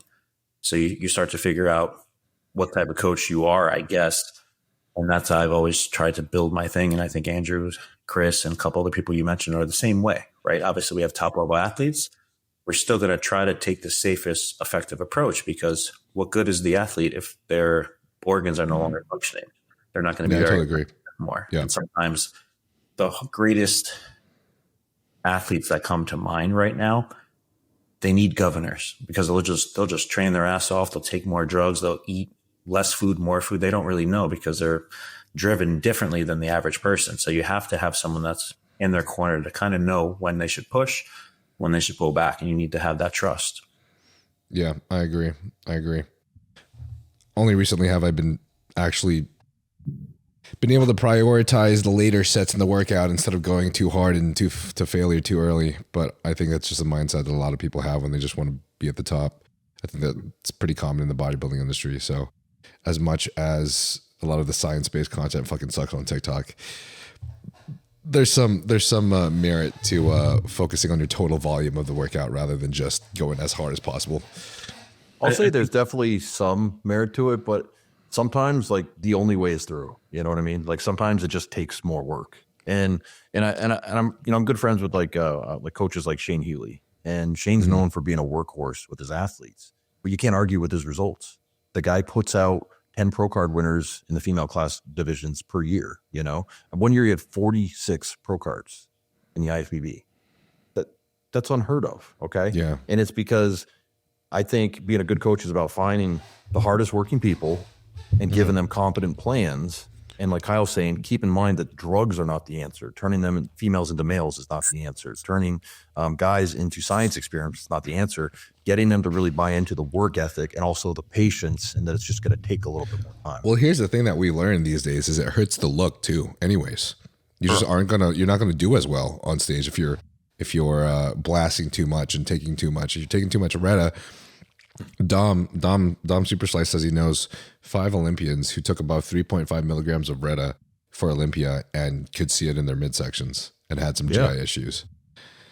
There's just, if you take too much of anything, it's just, it is going to hurt the look for sure. So I haven't had a personal experience with, I think, the Winstrol started slowly hurting me, started getting a little bit more inflamed, and GI distress was pretty fucking serious after the 5th week. So there was more GI distress I experienced from Winstrol, taking Winstrol at 37.5 milligrams and then 50 milligrams for the last 3 weeks than there was of me ever being on Retta. What was the overall oral PED load that you were taking? Were you also using Anavar? Were you using Proviron? No, okay. I'll tell you. I'll tell everything because I've said this cycle multiple times already on this podcast. But with Patrick, I had 600 test prop, 600 mass prop, and then 50 milligrams of Proviron twice a day, and then 100 milligrams of Tren. He did want me to do 150, and I haggled him down to 100. And he's like, if you want to do 100, then I do recommend you doing 150 of DHB on top of that, just so the androgen ratio is about the same. And then that was basically it. And then we jumped on 10 milligrams of Halo like 2 weeks out, and then we upped it to 30 milligrams of Halo for the last week of peak week. But aside from that, I mean, the total androgen load ended up being lower than the prep that I did with Kyle. But then I told him, like, okay, I'm not responding as well to this because I've run a higher prep cycle in the past. Like I didn't look as geared out as I expected. And people in my first show in the audience told me that I didn't look as geared out as the top 5 either. And it was kind of obvious, which I was totally cool with because the look, if you look at the picture, it looks pretty cool, right? You can, like, the definition, the detail in the glutes in certain areas are deep. And you know that it happens when you have athletes that aren't taking as much because they just look less inflamed. And also they have less water in their muscles, right? So it's just less of that pressure that's pushing against the muscle to make the muscle look fuller and rounder. But the fuller and rounder that the muscle is, normally it's like a balloon, right? You're like saying about how it can cut into your separation? Yeah. Yeah. So then I started doing the Winstrol, and it got a look that was better for the judges. The judges liked that look better. It did cut into the separation a little bit. I looked fuller. And like, if you look at the pictures on the 3rd show, I was a lot fuller than I was in the 1st show. And it was a cool difference, but there was drawbacks. And some of the drawbacks were people weren't telling me anymore that my skin looked perfect. In the 1st show, people who don't even follow bodybuilding were like, dude, you have such pretty skin. How do you do that? And I'm like, I'm Asian. For the 3rd show, I started getting acne on my chest, started getting acne on my back. My digestion slowed down. So with the 1st show, I had absolutely 0 issues with digesting food for the carb up. I did the same thing with Retta, where I took it off a week before for the last show, but I still had digestion issues when I was carbing up. And I know for a fact that was from the orals that was from Winstrol, because that was the only variable that we changed, and digestion slowly went downhill. And then I also felt a little bit more inflamed. But that was okay though. That was manageable. Plus, you know, a lot of that was also just being more full from having the Winstrol. The Winstrol, I ended up on stage probably about 2.5 pounds, 2 to 2.5 pounds heavier from just the Winstrol alone. Like, we weren't able to push as low in our body weight as we were in the 1st show. So how close are you to cap? If I don't take Winstrol, I'm 17 pounds from my cap. Okay. If I do take Winstrol, I'm about 15 pounds. So that's not a worry yet for right now. Definitely not a worry. Okay. The worry is getting bigger. That's the worry. It's a good one. Anyways, Kyle, when you increase the food slowly after, how many calories each week would you approximate an increase? I'm sure it would vary per person, but on average. So it varies per person, male or female. Female, I'm going to be oftentimes much lower increases. Like it could be, 10 grams of fat or 25 grams of carbs, something like that for someone might be really well. I think you gather a lot of data sometimes when you start to diet someone down, you start to realize that the way their metabolism, I guess metabolic adaptation, you realize how quickly that's taking place. For some people, you take a little bit out, they'll continue to have a nice drop. For other people, if you just slowly decrease calories, for example, nothing happens. Their body's just like, okay, I don't notice any difference, right? So you need those bigger drops. Usually I see some synergy in terms of that being the same case as I'm going up the scale. So again, we use the example of 400 calories for a guy. Maybe usually 300 to 400 calorie bumps I'll do up until a certain point. Obviously, if you do that 5 times, you're talking, 2,000 calories already up from where they were, which is a substantial amount.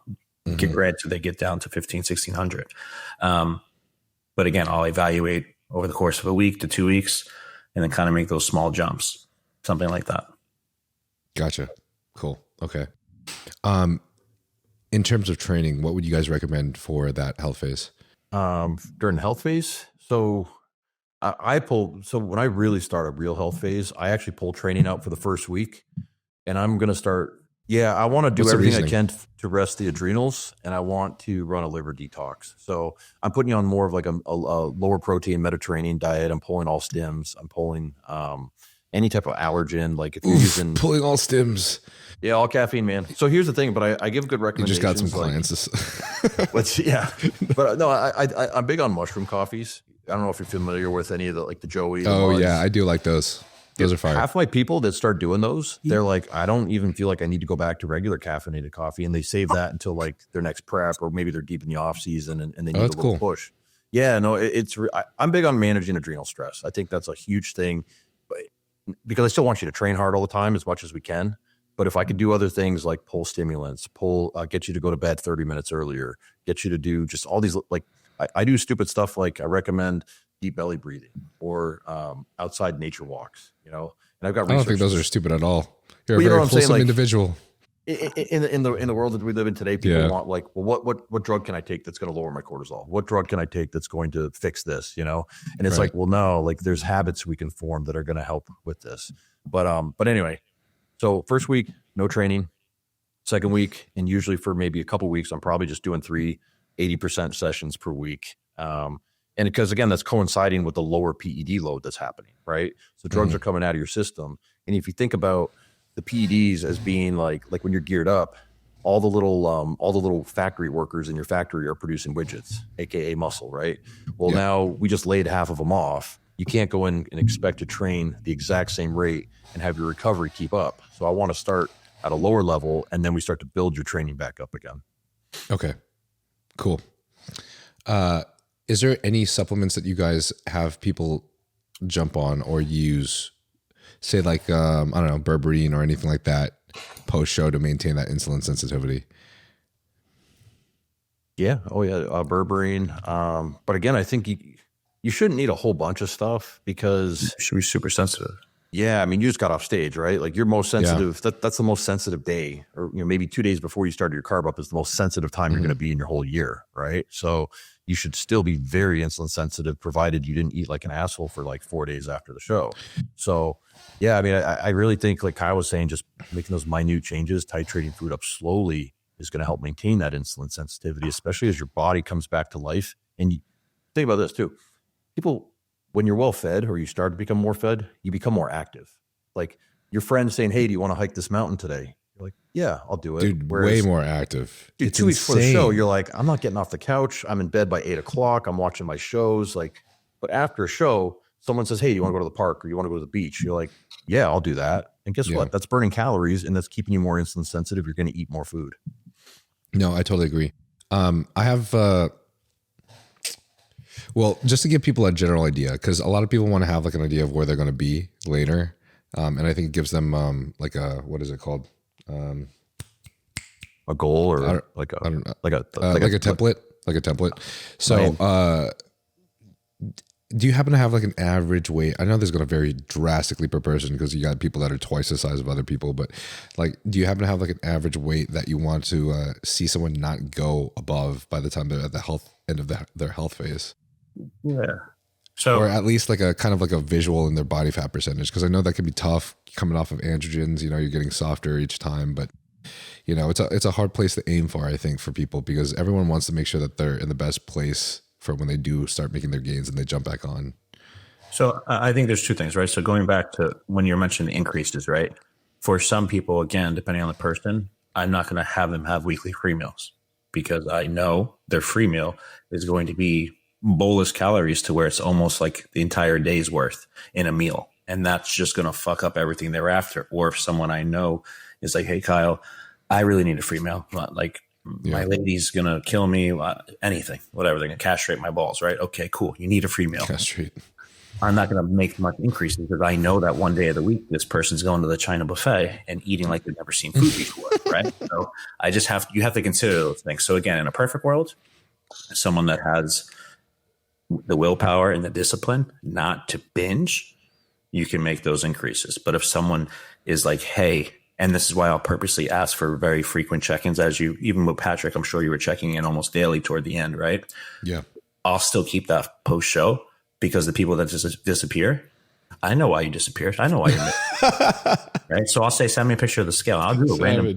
It'd be like 3:00 in the afternoon. I'm like, hey, send me a check-in. And they're like, right now, coach?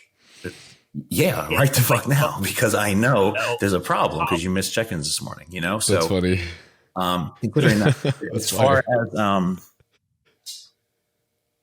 the weight, like where do you want to see them at the end? At the end of a health phase? Are they a super heavyweight or are they like a middleweight? Are they a classic? You know what I'm saying? It's because it's like assume like maybe like a middleweight or a classic, somewhere around there. I would say honestly, like if you're 10%.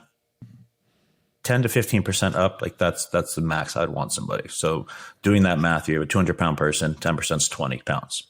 Okay. If you're 20 pounds up after 8 weeks and you had no drugs in you, that's probably plenty. I don't think you need to be higher than that. So I think that ratio, what do you think, Andrew? Is that kind of reasonable? No, I think more than that, you're getting sloppy, right? For sure. And now we're doing cleanup before we start your off season. So I would agree with that. I mean, the other thing too is like, we're talking males, but like, what about females too, you know? And also, what is the age and life like lifespan, or not lifespan, but competitive history of that athlete? Like I've got a lot of pro bikini, right?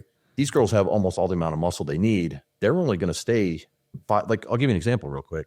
My wife is 11 weeks post show. She is the exact same weight she was on the stage. Okay. We just that's what that's what I'm trying to go for myself, is like trying to hit around the same amount of weight. Because so let me tell you what we know do. that some of your intracellular glycogen in your muscles is going to go down from not being on androgens anyways.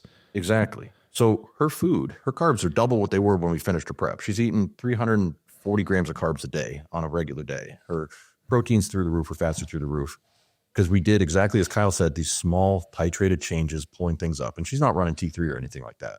So no androgens, no special, you know, maybe just a tiny bit of Retta. Okay.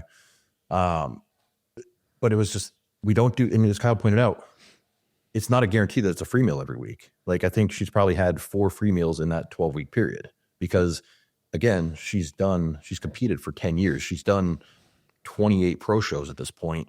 The novelty of food and binging after a show isn't there anymore. You know what I mean? So, and that's why I say it's really important to understand the psychology of your athlete. And as Kyle pointed out, he says he gets a lot of newbie guys, right? You probably got to spend a little bit more time talking to them, but also giving them a little bit more leeway. And then maybe every single prep, let's clean it up a little bit better. Every time we do a post-show cleanup or a post-show phase, let's just kind of clean up the actions just a little bit more until you have this level of maturity. You know, you mentioned about how post-show, some athletes, someone said, you know, just protein powder and a cream of rice bowl, right? Mm-hmm. I remember there were many preps towards the end of my career where we went out, had a nice salad with salmon and like a potato, you know what I mean? And then it was right back to contest diet food the next day. The days of like, how much calzone and pizza and ice cream can I eat? I think as you get older, you kind of put those behind you, because you know about how digestively shitty you felt. And you just know about how bad you felt about yourself a week later when your coach is like, so you're already up 12 pounds. Like, I can't add food to your base diet this week because you already shot the wad last week. So we really got to like take this even slower than I wanted to. Yeah. Gotcha. Okay, cool. Dude, one of my funniest experiences with my show last year, I was hanging out with Mike. I don't even know their last name. The twins. I don't know their last name. I was hanging out with Mike, and he was like, "God, bro, I'm fucking fat." Like looking at me, and he's like, "I haven't talked to Kyle in like weeks." And like literally, I got a message like later that day, and from Kyle, like, "Dude, Mike's looking fat." No. They were going to fucking crumble rage for like a couple of weeks. Fire. Is there any? I have this interesting question. So, Dom, I actually met Dom finally in person in Vegas after the Steve Carr show, and he recommended something to me, and I've heard this once before, but I don't remember who from.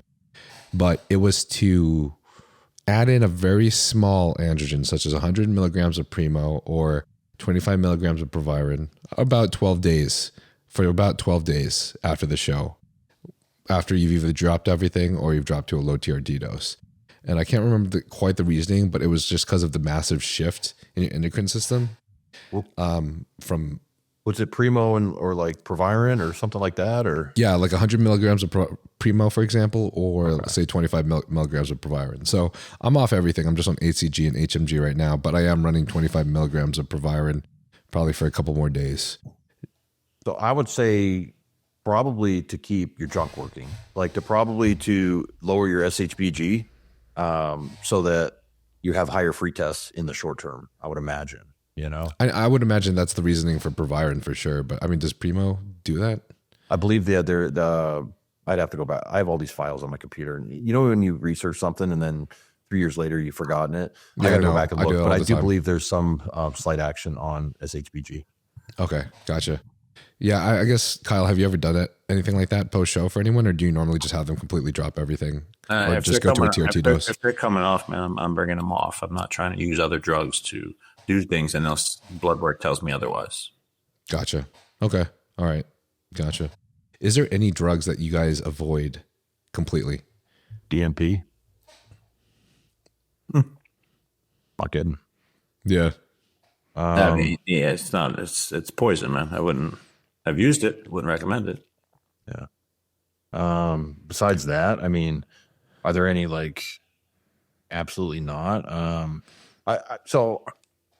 I don't use any other diuretics other than like Diazide. So I'll say, not that I think Aldactone is like this super harsh diuretic, but I'm not ever going to like ask someone to use injectable Lasix or, even a Dimidex or something like that. It's just not, I think we can get the job done with water, food, sodium manipulation, potassium manipulation, and Diazide if we even need it, Yeah, I can agree with that.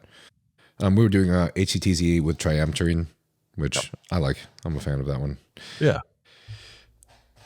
Do you have any other PEDs or drugs that you avoid, Kyle, personally? For clients? For females, I mean, I'll never have a female use Tren. I don't see the point in that. If that's what girls look for, hey, don't look for me, because I'm not going to be the person to do that to you. For males, I mean, I've always liked Equipoise. Obviously, for some people, they do get anxiety from it. Mm-hmm. That's a little bit more prevalent. That's something to pay attention to. I don't typically, I know it's not the question, but I don't do like DECA only cycles. I don't think that's really ever very effective. So those are like, I experimented with it and it fucking sucked. Yeah. And I think most people, flopper. Yeah. Just like I wouldn't do a D-Bol only cycle or something like that, right? That's usually going to lead to some titties. Yeah. So not what I would recommend. My schlongs never felt more dead in my entire life than when I did the DECA cycle, bro. The really? DECA only cycle, yeah. I feel like that's a very Middle Eastern thing, because I used to get inquiries from Middle Eastern guys, and they were all like very low, like 150, 200 milligrams of testosterone and like 800 milligrams of DECA cycles, or just straight DECA cycles. So yeah, I know there's a small percentage of people that react well from it, and obviously all I forgot his name, whatever. But yeah, I mean, I'm definitely not one of those percentages. Sorry. Gotcha.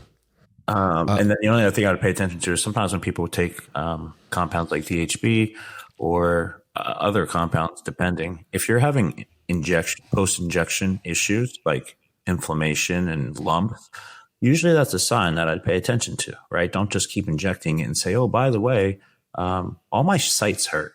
Something's wrong. Maybe it's a solvent that's in it, or the carrier oil rather. Yeah. And you're like, I'm sure, I think we spoke out in the past. These are things that are not normal. And I've had clients where they mix different brands potentially, and it's problematic, but you just have to try to pay attention to those things. So again, just because something works for your buddy, if you're using it and it's giving you issues, take that as a sign that your body's rejecting it. And if you want to ignore it, go ahead, but you're going to have a ton of inflammation. If you get lab work done, you're going to see things through the roof from an inflammation standpoint. And I think that's just a sign that, hey, this doesn't work for you. And there's been many times I've used DHB before, and it always was very tough for me. Now I hear there are different carrier oils that make it a little easier, different labs that brew it, and it's not painful. But in my experience thus far, it's always kind of sucked for me. So I haven't used them. But you recently used it, you're saying, right? Did you have any problems? I didn't have any problems. It was my first time using it. Your dose was pretty low, right? Yeah, it was pretty low, 100 to 150. Tightened it up to 150, yeah. I did, I was a dumbass though, and when he told me to take DHB for a second, I thought he was saying DNP, and I told him, I don't know if I want to take that, sir. And I'm fucking give him reasoning, and he's like, bro, you're not going to overheat from DHB. And then I re-looked it up, and I'm like, wow, I'm a fucking dumbass. So that was fire. Sometimes your brain just isn't working at the end of prep, you know? No, it's not. What's the biggest catastrophe that you guys have had with a client?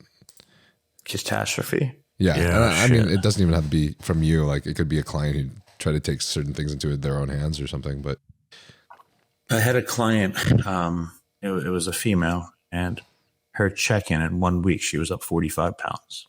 Whoa. Woo. Fire. Mm-hmm. Whoa. Sick. Fire. She went to the hospital and all. Oh my God. Mm-hmm. And you know how my check-in form is. I don't know if I ever had you in the app, Niall, but even in the app, or if you were in prior years, I always have like previous weight, current weights. Same thing you have, Andrew, right? Yeah. And I did like a double take. I was like, yeah, whoa, what the fuck? like, holy shit. I couldn't scroll. I spoiled so fast the pictures for the first time in my life because I was like, no way, this is right. And sure enough, 40 pounds. Do you know what she did? Did she talk to you ever? Couldn't stop eating. Damn. Yeah. So that to me I think that falls under the topic of conversation here is a catastrophe. Okay. Yeah. That's I had a guy gain 42 overnight. Wow. And this was, he got off stage. He was a local guy too. And he didn't have great genetics. Like, we had to push his ass to get him in shape and to get like a third place at a local show. Right. Mm-hmm. This is early in my coaching career. So I don't even think we used diuretics or anything, but we got him on stage. Excuse me. And then this guy calls me from the hospital the next morning because he's up 40 something pounds, right? 42 pounds. And I'm like, I'm not going to say his name. I'm like, what did you do? Like, what is going on? You know, like that can't be, that's absurd. And he's like, I went to McDonald's every 2 hours from like 8 p.m. No, I'm kidding. From 8 p.m. until like 11 a.m. the next day. He would just like go and get McDonald's, go back home, eat it, fall asleep in a stupor for like 20 minutes, wake up and repeat the habit. And he ate so much McDonald's and ice cream that he fucked his gut up so bad that he had to, they had to induce vomiting and they had to do something else. But yeah, it was bad. So that is phenomenal. Bro really loves He didn't McDonald's. look like he looked like 20 pounds heavier than when he started his prep. Like, he was just a water balloon. That's crazy, man. Yeah. I even gained, I think this is the biggest fluctuation I had. I gained 7 pounds post show. And I already felt weird as fuck. And then obviously I fucking lost 5 pounds the next day. So it was definitely just a water fluctuation, probably from a use from the HCTZ, the diazide. But, dude, I already felt fucking weird from being 7 pounds heavier. Like, I just did not feel right. I can't imagine being 40 pounds heavier, man. That's nuts. I don't know how Larry Wheels fucking takes that. Bro's an animal. When it comes to, I just want to ask this question real quick, and then let's just jump to the Q&A, because I definitely did not expect us to, I just did not expect us to go this long in the podcast with like the amount of topics. Like, I thought we were going to like go way faster. But if you guys don't mind me asking this, because I think a lot of people get very curious, and I know that this differs drastically per client and per coach. But if you guys had to pick an average or a standard prep cycle, what would that prep cycle look like for a male? Probably something like an average of 100 milligrams of test a day, 100 milligrams of a Masteron a day. I'm assuming these would be prop, or would you start somewhere else first? Let's just say we're starting with a longer ester at 20 weeks out or something like that, right? And I'll probably switch to a prop and towards the end. But and then like Tren probably added in at 5 weeks out. I'm lower on the Tren than I ever used to be. Like I'm more of a 20 to 25 milligrams a day coach, I guess you want to call it. Maybe some people will go as high as 50 a day. But I don't think I've even done that with anybody this year, to tell you the truth. And then we're going to layer in probably Winstrol at 50 mgs a day until about 3 days out. Probably going to bump it to 100. When do you start the Winstrol? Usually like 4 weeks out. I feel like I probably start orals maybe a little bit later than some people. I know some coaches start at 8 weeks out. Some people start at 6 weeks out. I want to make sure the liver is as healthy as possible, because a lot of your fat loss happens due to healthy liver. A lot of your estrogen recycling, or your estrogen, I should say all your estrogen recycling happens via the liver. Right. So I want to keep those conversion. Yeah, I want to keep those body processes going without any extra help for as long as possible. And then I can reduce AIs that I need to use until the later phases of the prep, like 2 weeks out, I might up the AIs. And then halotestin, very similar to yourself, maybe 10 to 15 milligrams, bump it up to 30 that last week. And then sometimes I'll use injectable Superdrol with people if I think it'll be advantageous for them. And then, there's other compounds here and there that might get snuck in if we know this particular person does well with them. But yeah. There's a lot of coaches that have been fan of the Superdrol peak week recently. I don't like oral Superdrol. I like injectable. Okay. I've just seen it go south with people's guts and bloated. Okay. That could make sense, yeah. And I think it's just from the overall oral PED load in general, working on the liver. You know what I mean? Right. How do you manage injectable Superdrol in peak week then, with trying to remove certain injections to remove? Yeah. So especially like using it the last, say, 3 days before show, put it right in the rear delts. If you want something to be slightly inflamed, rear delts is a decent spot because it gives a little bit more of a 3D look. I should say I haven't had anyone do it where it looks lumpy. And the thing is, we're using like 0.25 mLs in each, and we're doing it bilaterally. So it's not like a cc of an injection going in somewhere. Other sites you can put it, triceps. It just depends on the athlete. I might look at someone and say, why don't you put it there? Why don't you put it here, based off of maybe I know their problem areas, Okay. Yeah. I actually, I've been playing with injectable glutathione in my peak weeks, and I feel like it really helps to bring down the inflammation. Even like if I do a flight, normally if I do a certain level of injectable glutathione that flight day, it helps me not gain as much water weight the next day. And sometimes I just don't gain any water weight whatsoever. So it's been pretty interesting to use. But I notice if I do a 1/4 inch needle, like a Slin needle with that holds 0.5 milliliters, and I do that in the front delt, that with glutathione, it creates absolutely zero issues or zero knotting for me. So I would just even do that before show day just to make sure that my inflammation stayed down. It helped a lot. One thing I've really been encouraging, especially my guys, that, because everyone's using a lot of peptides and water-based things now. And you kind of start to see it in people that are repeatedly using the same exact site over and over again, just a tiny little bit of like scar tissue building up in the lower abdominals because they just tend to hit that spot. I'm encouraging people to take their trunk line, especially if they have classic trunks, and to hold a skin there where at least if you're getting any type of raised skin, you're putting it in a spot that's going to be hidden from the judges and from the pictures, I did that too. Well, I only started enforcing that the last few shows, but I really did like that idea. So, what about you, Kyle? Prep stack? Yeah. Average guy. So generally speaking, right, I'll have someone, wherever their baseline test is. So whether that's 500, whether that's 1,000, right? I'd say most of the time, more often than not, it's in the in between. So 700, we'll call it, right? I always try to do injections every day.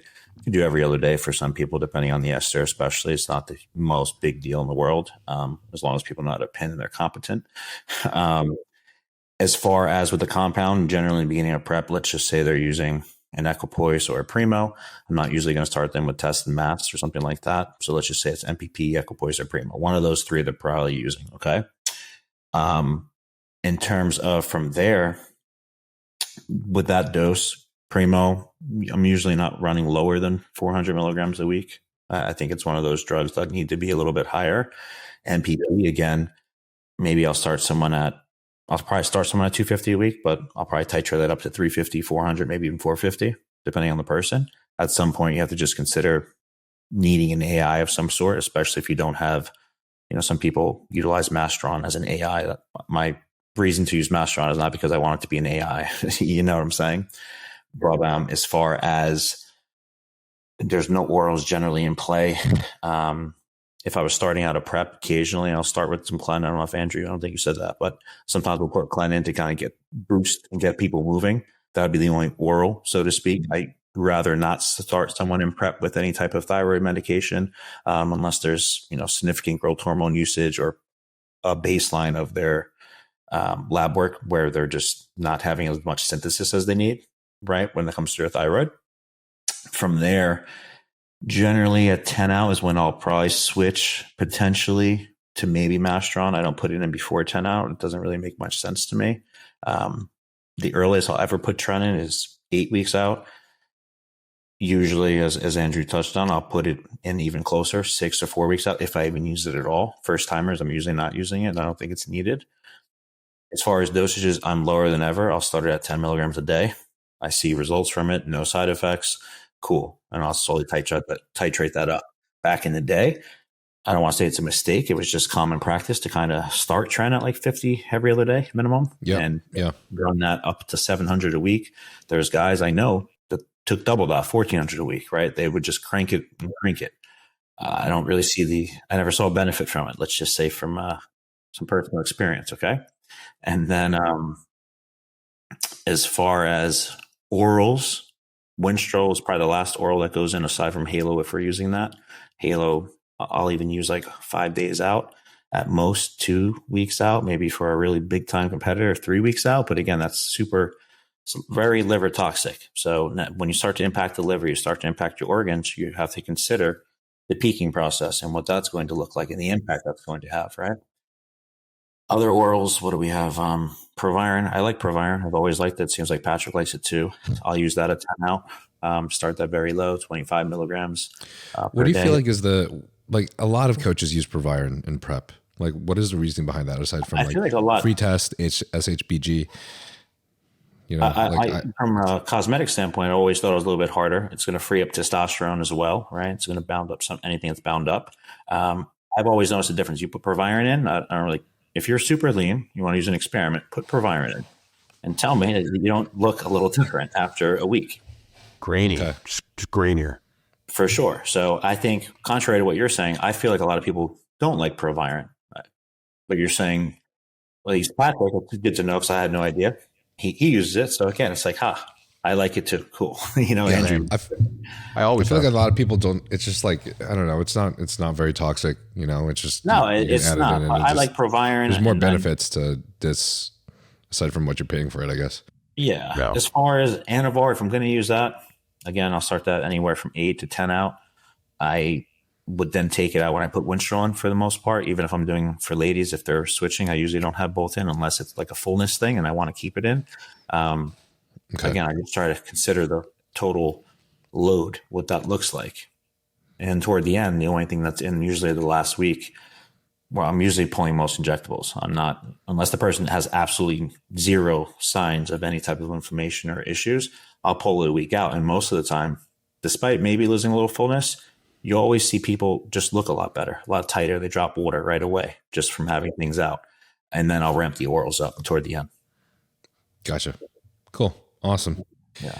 All right. If you guys are down, let's jump to this Q&A and then just try to fucking run this quick.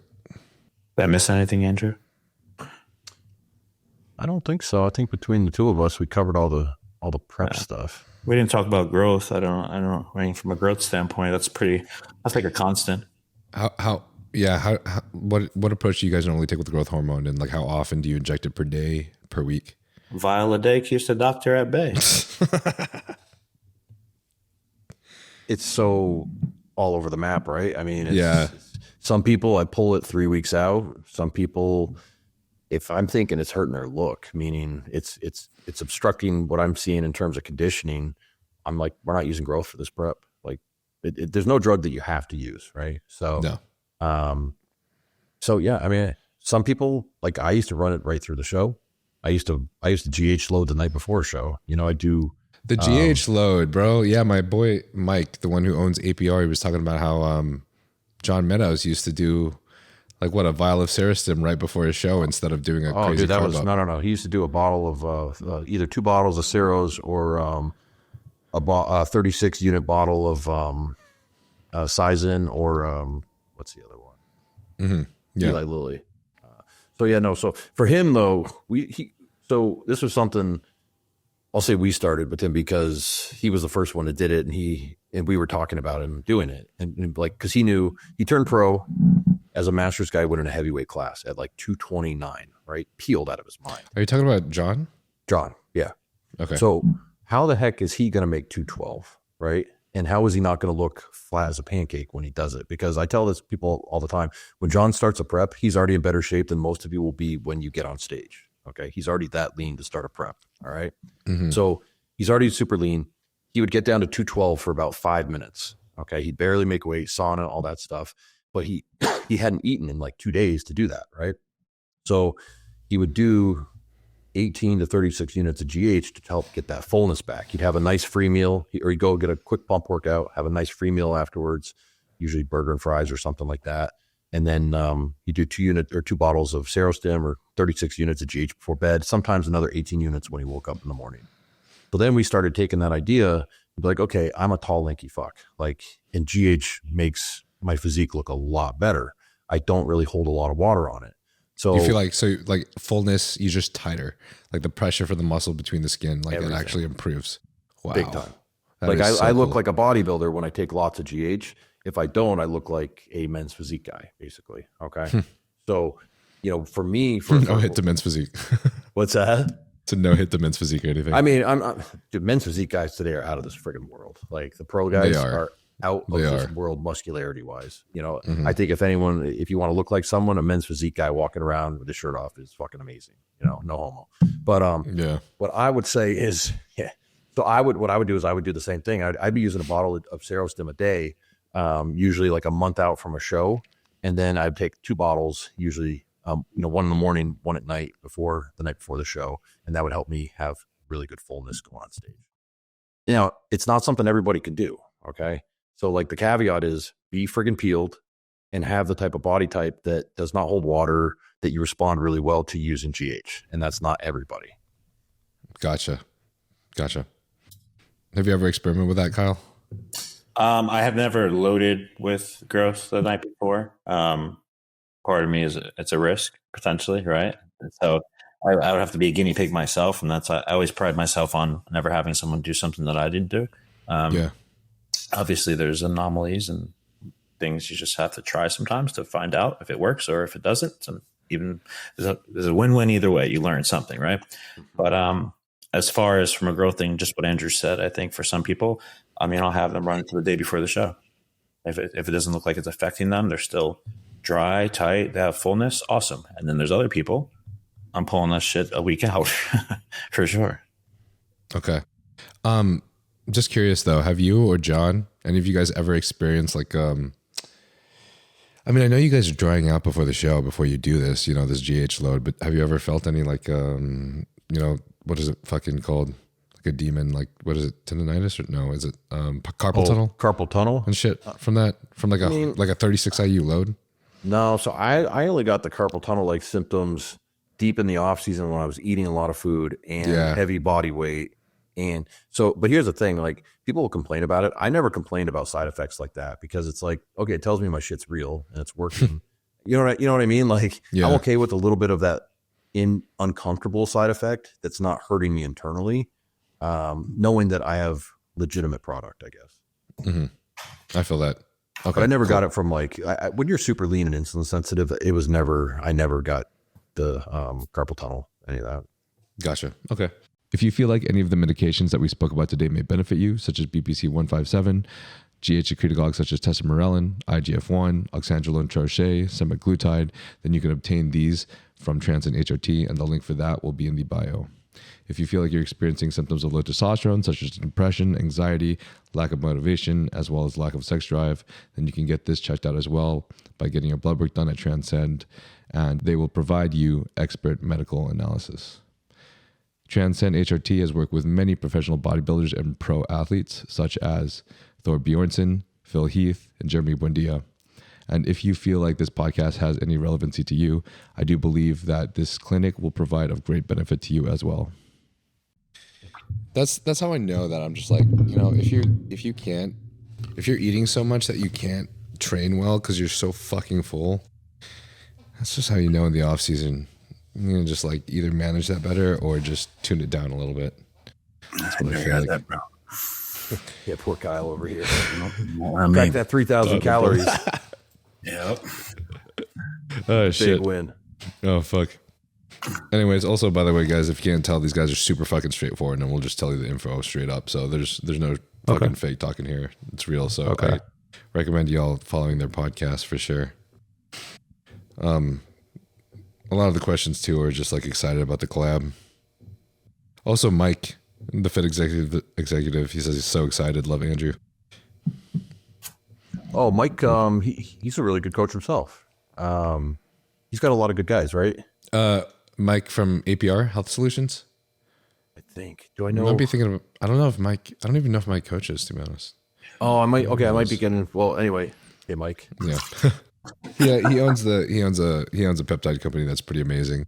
Oh, cool. He does send most of the proceeds. Oh, I know. To, I'm sorry. I know exactly what he's talking about. I'm sorry. Yeah, you know. So there's a lot of like people with the name Fit executives, like or something similar, like Fit underscore. You're thinking of that executive coach guy. I was thinking of him. His name's Mike too, right? His name's Mike too, right? Mm-hmm. Yeah. Hold on. I know what you're talking about. Yeah. Okay. Yep. Yeah. Brothers. His wife competes. Yeah. Yep. Yeah. Brothers Broadleaf says, no question, just love to see the collab. That's one of my clients. Oh, nice. He says Andrew Barry is a gangster human. So do you know Brothers Broadleaf, like the company? I did not really. He's he makes blunt wraps. Ooh, I should know them then.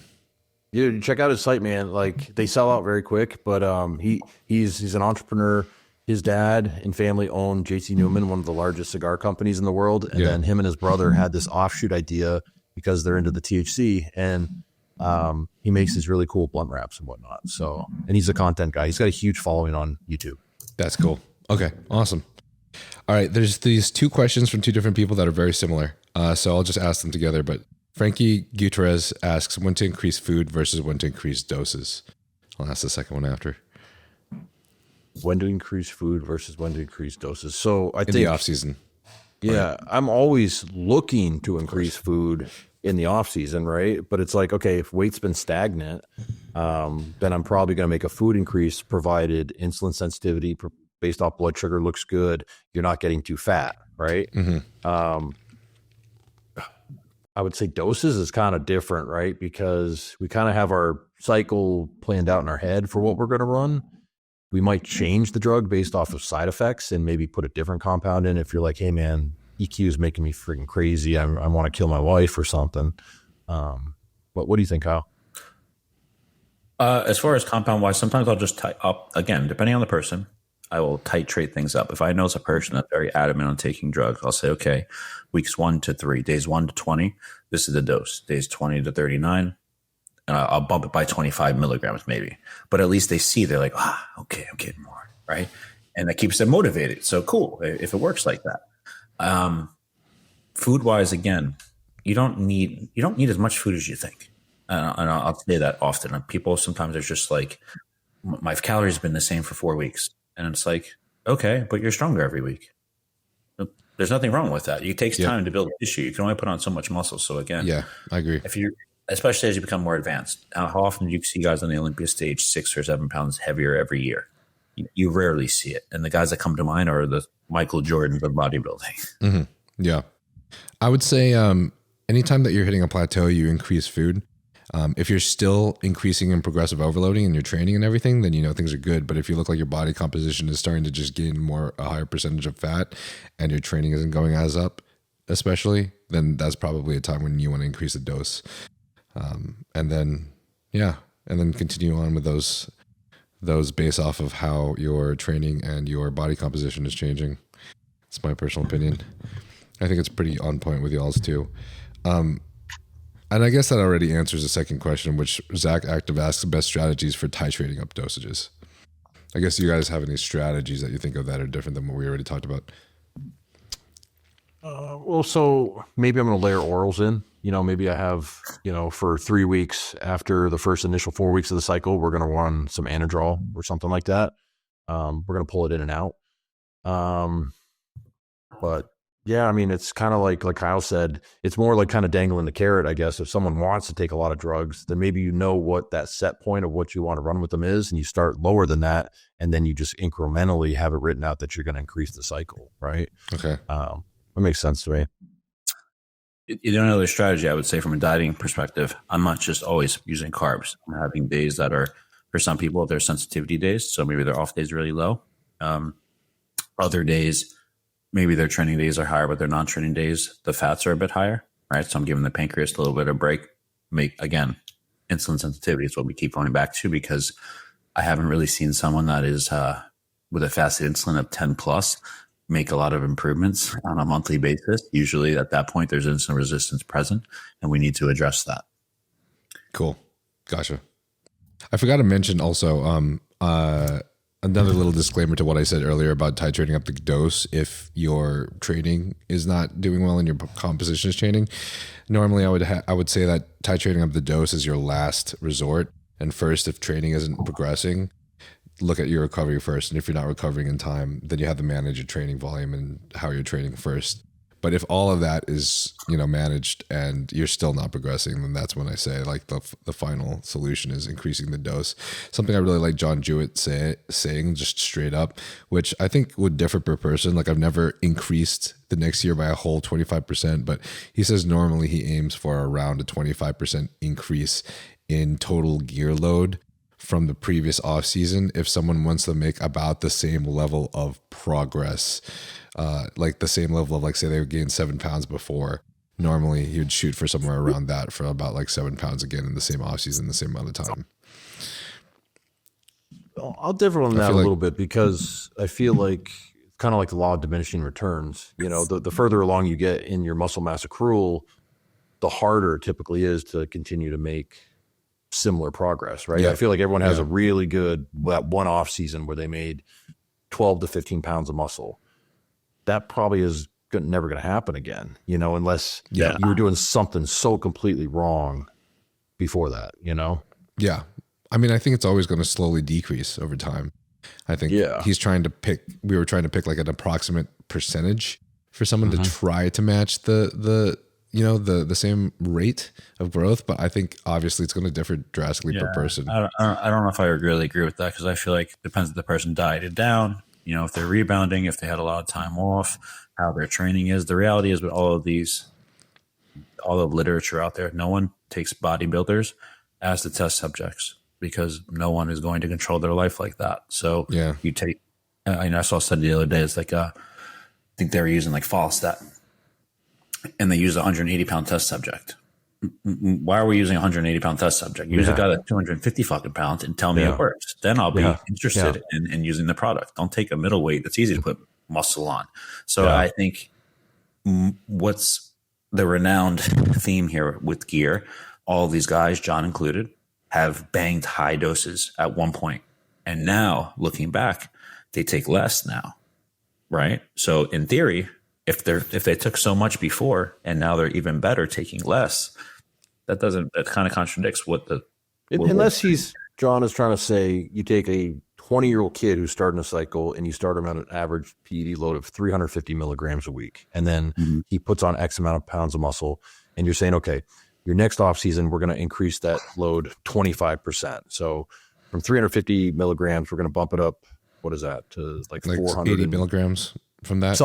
If that's the example he's saying, and then by the time you get 10 years into your career, you're probably maxing out at 1,200 to 1,600 milligrams for sure. cycle, then maybe that makes sense. But like Kyle's saying, show us a 250 pound guy that can use that model and put on 20 or increase his dosage 25% and put on anything relative to, so because a guy who's on the Olympia stage, he's looking to put on a pound of quality muscle that just looks different. He's not trying to put on 10 to 15 pounds of tissue.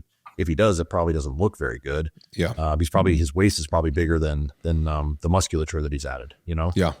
Yeah. That's I think, basically what you just said, I think makes the most sense. So I think it's hard. If you have someone fresh, if the consensus is start low, 25%, I mean, I guess if you could take that route, but again, it's going to get harder and harder. Right. I think everyone likes these like round percentage numbers. They do, but it's so nothing, hard in bodybuilding, but that's also what makes nothing it fun. exists in a vacuum in bodybuilding. Nothing exists, like no off season, no contest prep is even remotely the same. Maybe you switched a job. Maybe you got a different girlfriend and she's fucking ragging you all the time during this contest prep, making it so that you're more stressed and you have to do more cardio to get in shape. There's just a million and one variables that come into play. So I just don't think we can put exactly 20% or 25%. You know what I mean? Right. There's way too many variables, even down to like fast versus low metabolizers and genetics with gear. There's just so many variables, honestly. That's what makes it fun though. That's why I like the podcast, because then everyone gets to hear everyone's like little Reddit perspective, you know, and then you just gotta put it together and be like, which one do I like relate to more? And there is a lot of interesting figures out there too, that I believe to a good degree, at least, that a lot of these guys at a certain point, you end up just like running around the same dose each year, and maybe it won't be about the same progress, but a lot of them are getting at least close to it. And Martin's a good example, who's just run always like 750 tests, like 800, 850 EQ or something every single off season. And I mean, you know, if it's true, I'm sure that helps him keep how small his waist is without getting certain things blown out like he has been. His waist looks like it got smaller this year. I think the biggest change for Martin this year was he got more condition than he ever has. And we saw the detail to his now mature muscle tissue, right? Yeah. And that was what really stood out to me in Prague of, Martin's arrived, you know, and we saw him getting better over the last 2 years, but like Martin's arrived as a top 5 contender for the Olympia now because of that. He's learned how to get his skin thinner by being in better condition. Yep. It was a game changer, bro. The package he brought in Olympia, I was like, dude, I've seen lines on your back I've never seen before at any show previously. It's fucking insane.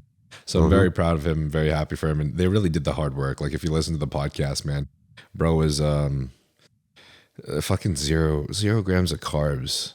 Fucking that low of fat for 2 weeks is fucking crazy. And they pulled injectables and GH 2 weeks out of Olympia. And obviously, because Prague is 2 weeks later, they just kept it out completely. Bro was on no test and no GH for 4 weeks. Imagine how shit you feel. Yeah. Look what it did for him. Yeah. Yeah. I've never had someone that reached a new level of conditioning or like a look on stage after the suffering and be like, that wasn't worth it. Right. You know what I mean? Yeah. It's always like, I'm fucking glad you pushed me to do that shit. The one thing though about that I'd have to push back with is had an interesting conversation with Quentin Beastwood, and the discussion of how there's certain people like him and Samson who have the genetics where like you can't push too far because then they just end up looking a little bit more flat rather than drier, which is that's the tricky game, I guess. And I do notice it seems to be more common based on your skin tone, certain ethnicities and shit, but I don't know. I used to believe that anybody can get truly peeled, right? And I feel like now just working with so many people and seeing it, especially on these examples, them trying to get truly peeled hurt their overall looks. They look stringy. They look like they lost muscle. Like Samson's a great example of that. Like he obviously worked harder than he probably ever has to try to push for conditioning as being the factor. And it yielded a look that kind of brought his legs downsized. It brought his whole physique downsized. And he didn't necessarily look any leaner because of it. He just looked flatter. So I think you got to play your strong suits and you got to play it. Maybe we need to, as fans, come off of conditioning, a certain standard of conditioning being someone's best look or holding every athlete to the same standard of conditioning across the board, because I like Samson's look last year better than I did this year, you know? Mm-hmm. Yeah. I think there's a point in which you can only push so hard, and then you got to kind of pull them out of the hole. And if you go a little too far for some people, they don't recover. Yeah. Yeah. God damn it. Sorry. Fucking, your questions are already in the archive, so I have to pull up the archive every time because it disappears. Oh, the day. Yeah. GTI Hanav HDT asks, Motzi in off season to keep body leaner and make off season longer, more productive. Thoughts? No, stop being a fat fuck. Stop being Do a little cardio. Yeah. Could you use it? Sure. Do I think it's needed? No. Motzi didn't exist 5 years ago. People used to get in very good shape. So I'm not a proponent on someone like just taking things to take them. Again, there's a time and a place. If your mitochondria is healthy, sure, you want to recharge things, you could throw it in. But again, I would probably save it for prep if I'm picking a time and place to use it. Yeah. What are you guys' thoughts about the new mitochondrial peptides, and have you guys utilized them with any clients? Yes, certainly. You know, I don't want to call it like mitochondrial recovery, but I think like a mitochondrial reset, you know, it's not something I plan on keeping in people's plans year round. You know, it's more like, okay, we're going to hit it for 4 weeks and then we're going to pull it back out. You know, I think as part of a mitochondrial reset and kind of a receptor optimization plan, it can be used effectively. But I don't think when I see people wanting to use these things as like prophylactics to putting on body fat, for instance, and keep it in year round, I go back to what I just said, like, let's just do a little bit of cardio or eat a little bit less. Let's move a little bit more. Yeah. You know? In my opinion, all of these things normally are best cycled. Most of these. For sure. I mean, we also got to think like, oh, sorry, Kyle. I would say I would use growth hormone over that. I think growth hormone is the answer rather than MOTS-C. Again, could you use it for a time period? Absolutely. I'm not saying you can't. Should you use it as the determining factor of I'm going to keep eating a cookie a day? Yeah. No, don't use a drug to offset the fact of something you shouldn't be doing. Right. I mean, you also don't want to overuse MOTS-C and not use anything else, just like, especially year round, because as your mitochondria continue to, as you increase the efficiency, mitochondria creates oxidative stress. And then you're going to have to combat that with more antioxidants or oxidative stress reducers, or even like use SS31 to repair a lot of that and reduce the oxidative stress. I mean, it's just like, there's a lot of these things that you don't want to continuously use, especially at high doses or for too long. Methylene blue is another example. You don't want to use that at super high doses for too long. So, yeah. I do like the idea, though, of SLU reducing some of the oxidative stress markers and blood work markers. Sure. I don't know. That's been something that's very interesting to me, as long as you don't keep it at the fucking mega doses that our homie, the gorilla chemists, are using right now. Yeah. But yeah, I think also you got to think about not the who stands to profit the most from peptides. And I'm not saying all peptides are trash or anything like that, but I'm just saying this new wave of products has hit our market, and I feel like they are a little bit more hype than they are substance. And a lot of people are making a lot of money off these things right now. The markups on them are absolutely huge. So I think time and place, as Kyle mentioned, but year-round use, I think as coaches, our job is to try to give you the most effective tools to get the job done. And that doesn't mean giving you a whole slew of 35 different supplements and 16 peptides on top of the drugs, costing you over $1,000 a month just to do this thing called bodybuilding. Yeah. You know? Yeah, I can agree with that. When have you guys implemented any of these mitochondrial supports though, with your clients, if any? I like to do it during the health phase. Especially after a contest prep, because, you know, you're taking a lot of beating, breaking down body fat, going through the oxidative phosphorylation, all the different body processes that are happening to get someone leaner. Right. Okay. So, I think, and also if someone is coming to me and I feel like, to use the term, they're kind of just a fat ass, like they've had a really poor diet, very low in nutrients, meaning, you know, micronutrients. I feel like they're a good candidate to do a quick, like 4 to 6 week run to try to get the mitochondria going, clean out the reactive oxygen species, and then get more out of the cardiovascular and other work that we're doing to get them in shape. Okay. Gotcha. Have you implemented these at all, Kyle? More so in health phases. I'm thinking of a client I have, a female that had a tough year prepping, did very well, but it was a long prep, and now hormonally, everything is kind of suppressed as expected. So putting in something like SS31 for 6 weeks is going to put her in a good spot. Yeah. Now putting MOTS-C in, that wouldn't be very smart. You're supercharging bad mitochondrial, right? You want to repair it first. Right. So again, just throwing in all these things at once, that's not the right move. Could you do it? Sure. It doesn't make sense. No, it doesn't really make sense to me from an application standpoint. I agree. I like to do the SS31 for like 3 to 4 weeks and then go with the MOTS-C for 3 to 4 weeks after that. I think like repair and then clean up.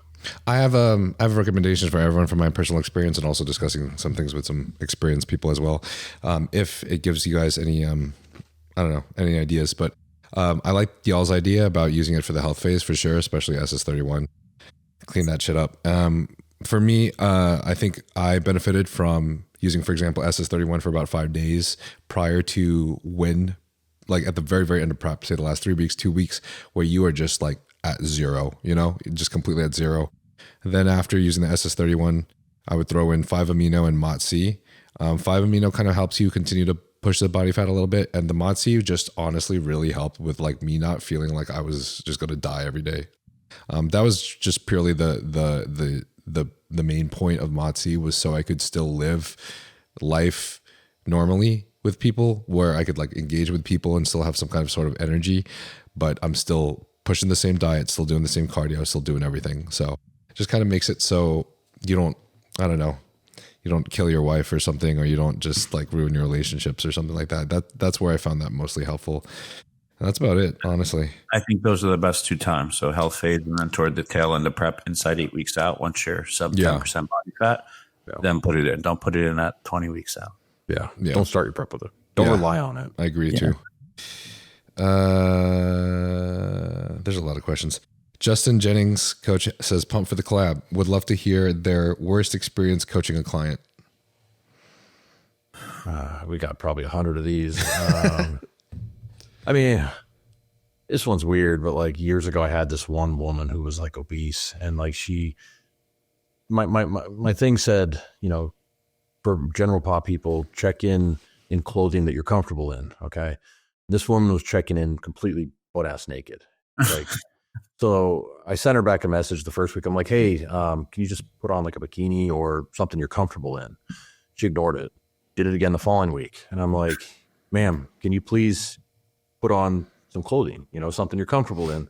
And she's like, oh no, it's natural. This is what I am comfortable in. Okay. And I'm like, yeah, this isn't going to work. Like, I'm sorry. That's just one that came off the top. It's more funny than anything. Just because, as coaches, you work with a lot of people. There's going to be people you don't get along with, or problems that arise over the years. Yeah. So there's a lot of those that happen every now and then. So, but yeah, that was just a funny, weird one. Fire. I mean, it's not bad stories. Obviously, the twins prep, they had to move in to kind of finish off prep, right? It was more so kind of just staying on top of them, right? And knowing what it's like for not just one person, but both people to be doing it for the first time, and everything that comes with the spotlight and stuff like that, right? So that was interesting. Love how you answered that under the question of worst experience coaching a client. Oh, it was worst experience. Sorry, I thought it was just like funny because he said funny. That was I said it's a weird bad because I couldn't think of the worst. I don't want to out the worst ones because we're not doctors. I do kind of believe in doctor-patient confidentiality type situations. And if I were to tell the worst story, this person would know I'm saying them. Yeah, it'd be an issue. Yeah. So, damn. Yeah, I'm sorry. I thought it was more of like weird, funny. Yeah, I brought it that direction. My bad. It's okay. No big deal. Oh, I got a worse one, actually. So I was coaching this woman for like probably 6 months, dropping body fat. Everything's going good. She's a general pop client. I'm getting her labs done. And right off the bat, there's several things I noticed. I'm like, hey, you got PCOS. Like, you need to get this. I think you need a biopsy. You need to tell your doctors, because their doctors have completely overlooked it because doctors don't check progesterone typically, right? So she goes in. Now, keep in mind, she's paid me for 6 months at this point. She goes in. Her doctors do the biopsy. She has full-blown ovarian cancer, okay? And she needs to have emergency surgery. So this woman contacts me and asks me, she's like, you were so right. I'm having emergency surgery. Can I have the last 6 months of payments back because I need the money for this surgery to pay for it? And I'm like flabbergasted because I'm like, you wouldn't even know about this if it wasn't for me, for one thing. And anyway, she did a chargeback thing where she got all of her money back, which that really pissed me off because first off, you're ungrateful. And this thing, I sent she's so happy with the coaching, all the emails of her saying how pleased she was, the check-ins, all that stuff. The company still sided with her, unfortunately, and she got all her money back. So that was a shitty situation story. Wow. Fuck, that sucks, dude. Yeah. Kyle, you trying to dodge the question? No, I don't really have a worse experience that comes to mind. I mean, I've had very unique experiences where during peak week, people just like fall apart. They binge the night before a show. So like to me, that's a worse experience because you just, I don't even want to say you worked your ass off because you didn't, but just a particular came a long way. And then they blew it the night before the show. And it's just like, to me, all of the counseling sessions we had, all of the talks were for nothing. To me, that's a waste of damn time. And I don't want to say it's a waste of my time because it's our time, but you wasted life. So that to me is like the worst experience. And it's happened with a few people. And then one person that I'm thinking of, it was twice, 2 times this happened. And it's just like, hey, this is bodybuilding is not for you. Like, just do something different. Yeah. That is the bigger thing is too is that like people see this guy's pictures or they see how he does on stage, and it's Kyle's fault in some way, shape, or form, right? So it's like, and Kyle's not the kind of guy who's going to be like, well, this guy cheated, 3 days and 2 days and 1 day before the show. He's going to eat that as a coach, but it's just like not everyone knows those backstories, So it's like it's not always. Coach didn't always mess up, is what I'm trying to say. No, I get that. Yeah. I think it was Marcus. I that I was talking to, but he just said it the fucking funniest way. I think one of his clients decided to he just didn't listen to him and he just kept not eating. And he just fucking flattened down, became a string bean. And Marcus was just like looking at the chickens like, I'm not going to fucking post this. I'm not going to fucking say you're my client. Oh, shit. Yosebe Par, big fan of our podcast and Fuad the podcast. He asks, highest cycle you guys have ever run? Personally? Yeah.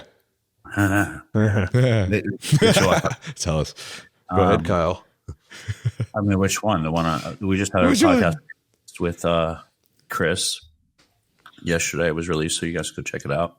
I watched some of it. It was awesome, at least how much I watched. But I expressed the fact that the one time I was instructed to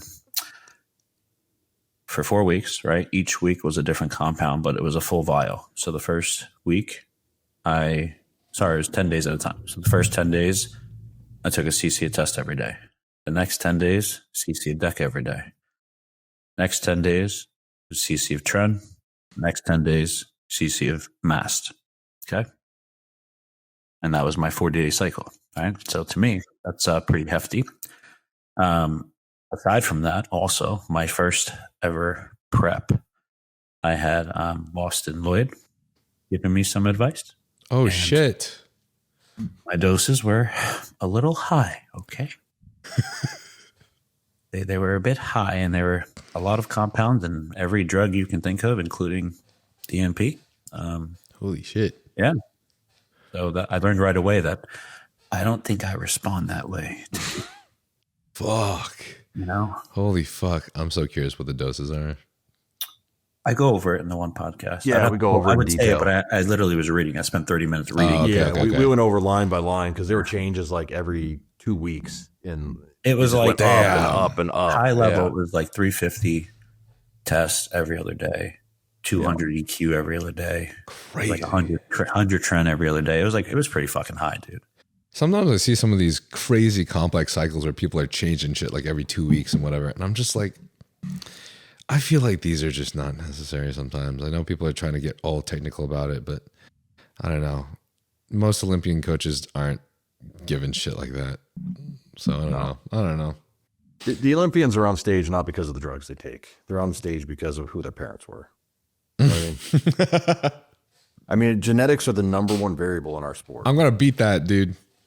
You ever see my pictures of my parents? I'm not saying you can't make I'm the roll Olympia, that shit but out, I'm saying a Ronnie Coleman, a Phil Heath, any of the top 3-4 guys at the Olympia this year. Those guys are born to do what they're doing. If you give them the right food, drug, training stimulus, and not to say they don't work hard, but they don't work any harder than good amateurs.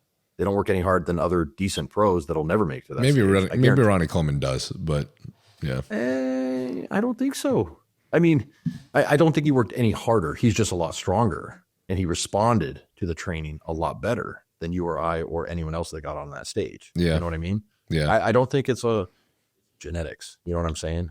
There's no amount of drugs the three of us could take at the peak points of our bodybuilding lives. You guys are still looking at it, but it's behind me, that could have made me look anything close to what Ronnie Coleman looked like. There's not enough. There's no drug cycle. There's no amount of drugs. There's no amount of GH. There's no chemical things I could do. It's genetics. How do you know? Because I took what he took. I took twice what he took. No, I mean, my biggest cycle was probably like 2,400 milligrams of something, like 1,200 tests, probably 800 EQ and like 400 MPP, something like that. Got it. Gotcha. No. Cool. Huh. All right. Let's just ask. I feel bad that we haven't gone through. I'm so sorry, guys, that we haven't gone through. God, you guys have so many questions, and let's just maybe like rapid fire four more. Rapid fire. So give one to Kyle, then give one to me. All right. One to Kyle. Vagabond Muscle asks, when is Kyle going for his pro card?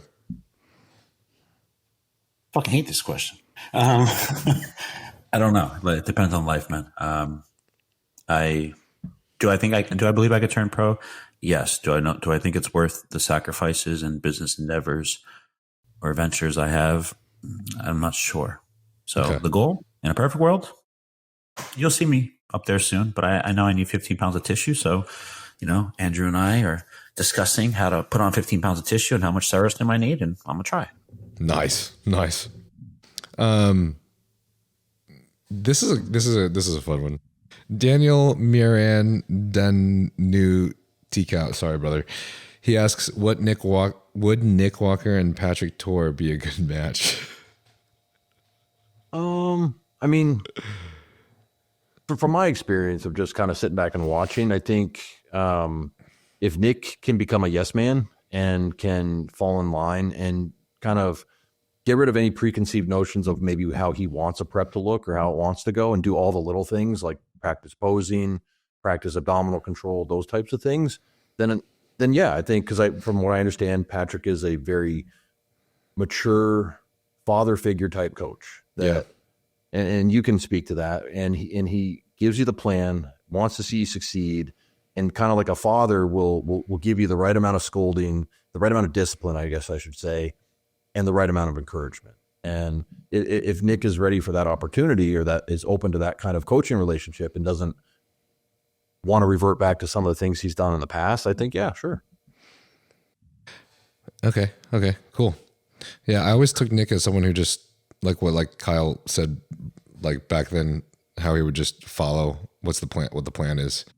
So assuming that was the truth, then I would feel like they would be a good match. But they do definitely, if I'm gonna be real with you guys, both of these guys definitely seem like they are both two people that really don't give a fuck if you disrespect them.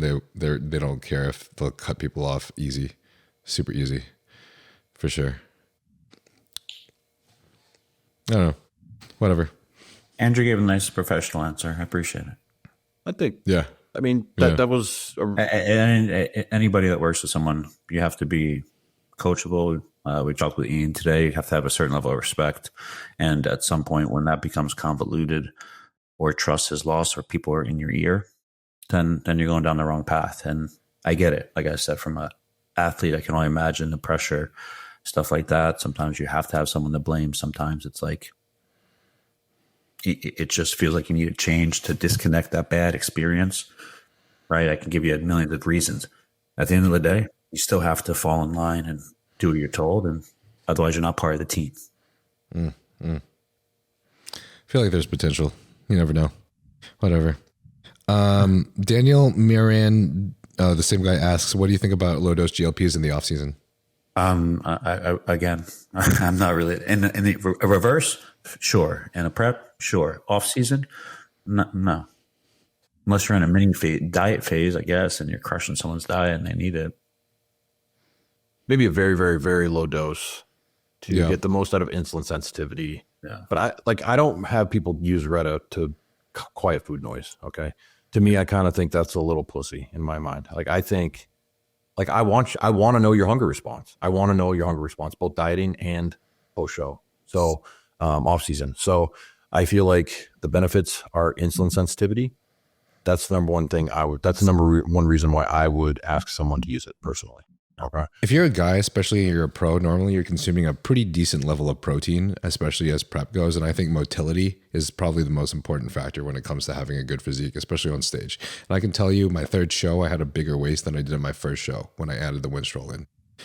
Was that just fullness? Was that also the digestion? Most of it was definitely digestion for sure. But I would say, like, if you can improve sensitivity while doing a super low dose, normally I think that once you're getting to a level where there's a lot of food noise that's quieted, that's when your digestion is really affected, and it's not worth it in my opinion. So the level to where food noise is like hardly changed, maybe like a very small amount, and you're still flowing, digestion's great. That's probably the highest I'd ever go in terms of dosages. For sure. Simpler to put it, deep in the off season, food is probably its highest. So the only reason we would ever implement it, I think I speak for Andrew, is if we're like, okay, we have a few weeks, we want to really repair insulin sensitivity. Let's put it in because it'll surely help, whether we're dieting them or just to have it in. But to have it in, like I see some people, like I think the question was probably asked, is this something I can use year round? No, I wouldn't do that. I think there's a lot of other ways for us to improve insulin sensitivity, like we've discussed before, such as like the 10-minute walks after each meal or after the meals that are big that you can do, or even like, what is it called? I even like how Dom went over like certain low dose insulin use just to give your pancreas a break. Oh yeah, absolutely. Totally. Both, rapid insulins and, basal insulins. You could use both, I mean, here's the other thing that no one ever considers. You can literally just pull food out for a couple days. Yeah. Yeah. You know what I mean? I like the random day fast. Yeah. Yeah. Off season doesn't have to just be like this ongoing ramp of food up. Like Kyle mentioned, he's got some strategic insulin sensitivity days where he's pulling carbs down. Maybe you're going a little bit more healthy fats for sensitivity, or you could do some fasting. Or I do a thing with guys where maybe 3 days when they're really, really stuffed and insulin sensitivity sucks. We'll go 3 days of them just eating 3 normal sized meals, like breakfast, lunch, dinner.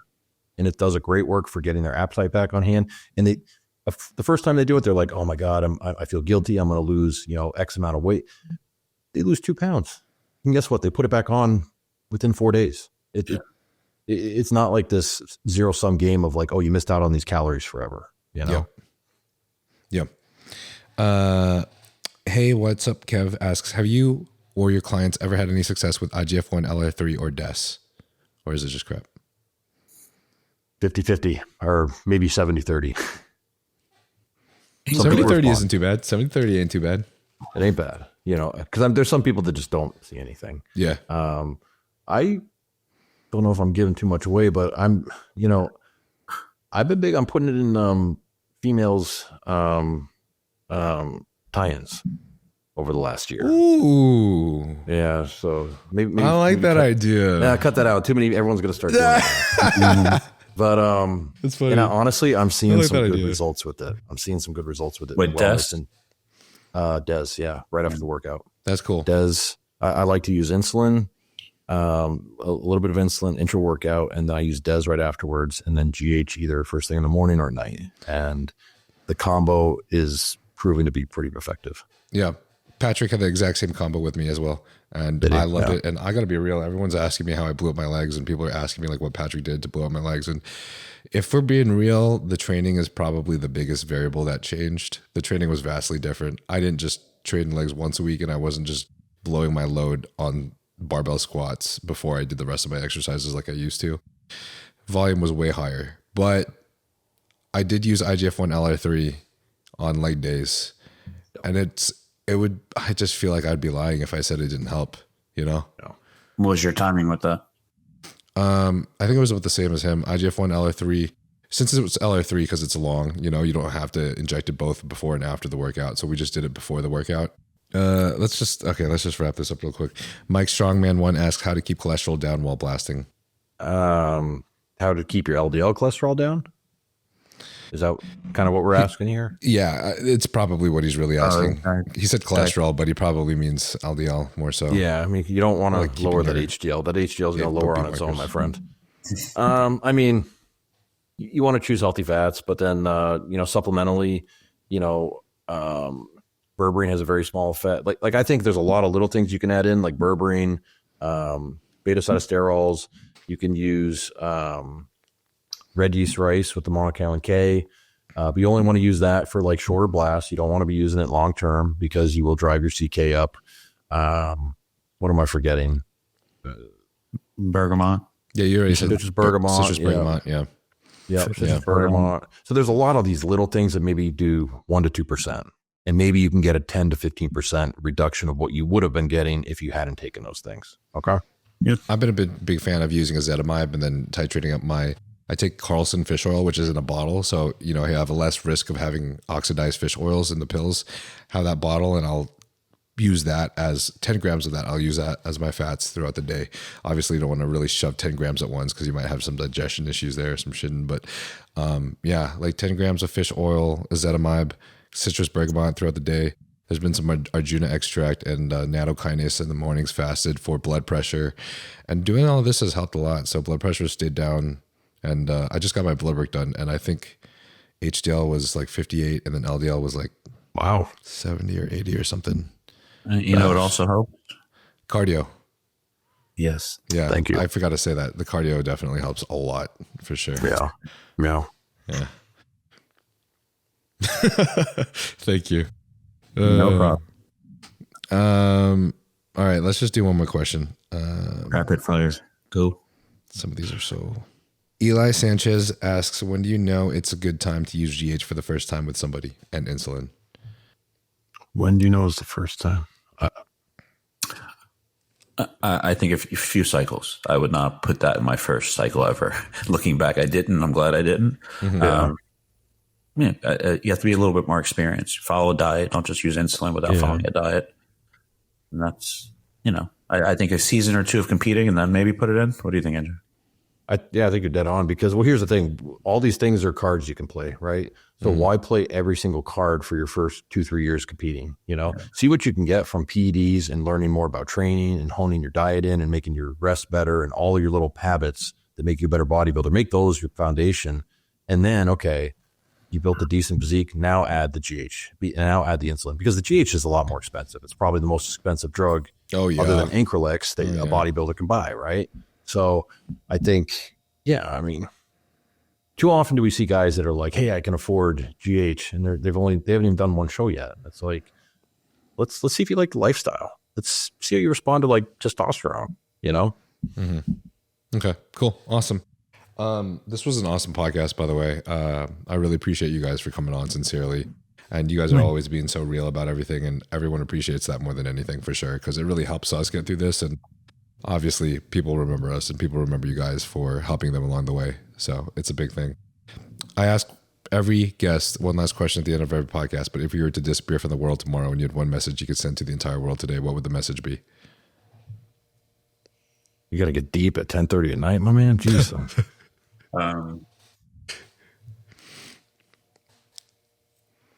Be useful. Be useful. I'm reminded of, you know, one of my favorite topics is history, and I read a lot of Abraham Lincoln. I think I've read 20 or 25 biographies about him now. Wow. And this one really sunk home to me was that his statement was, and I'm going to botch it a little bit, was that he had no other inclinations in life than to be esteemed, to be considered useful by his fellow man. And I think if you're useful, you'll be remembered. People will remember you fondly. You provided value to the world. And I think someone like Abraham Lincoln did. And I hope as coaches, you know, we're doing the same thing with information we're put on podcasts, the athletes we're helping on stage. I think doing the podcast that you guys have been doing and just all these Q&As and answering all this, you're doing way more than just being useful for sure. you're doing it? Me? I'll give you two. So I would say the first thing is no good story happens from things going right. Based on my experience and what I see in life, I think the greatest I like that. are from the detours, right? They're not in the plans. They're more so in the detours of life, and they kind of shift you in different directions and what you learn from them. And then the other thing is, I think it all starts with who you are. Who you are is more important than what you do, because who you are is your character, and your character is an embodiment, an accumulation of your habits, your priorities, your thoughts. And those three things determine the choices you make. If you want to be lazy, if you want to be a hard worker, if you want to be responsible, irresponsible, all of those things matter. So I think, it takes a certain level of discipline to be a good bodybuilder. And a good bodybuilder isn't defined by the awards or accolades. It's defined by the process. And as you know now, you turn pro, right? Hopefully you win a pro show soon. Andrew's turned pro. This shithead hasn't. But at some point, you realize that life still goes on. Right? It doesn't really change. So the journey is the most important part. And I think the person you are and your character, that says the most. I love both of those, man. I can resonate more with both of those. Everything you guys said. So, and I hate to bring Andrew Tate into this, but one of the things I really liked him saying is like, he feels like his life is an accumulation of him creating his stories. And I feel like the best stories I have are literally all the biggest shit that I've gone through, honestly.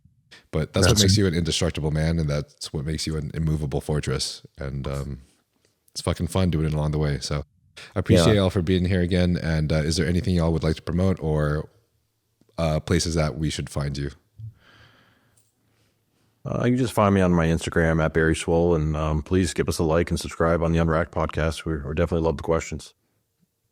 I agree with the Unwracked podcast. Please continue to comment, share your questions, experiences, things you hate. We always listen.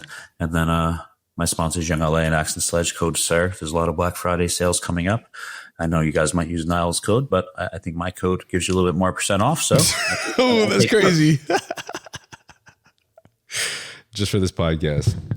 Some of you guys can use it. Some of you guys can use it, whatever. All right. Thank you, man. Appreciate you guys for coming on, man. That was awesome. Thank you guys. Yeah, thanks for having us, man. Great to talk to you. You too. Do it again sometime. Hell yeah, for sure. Hope y'all get some rest. 10:30 at night. Absolutely. Yeah.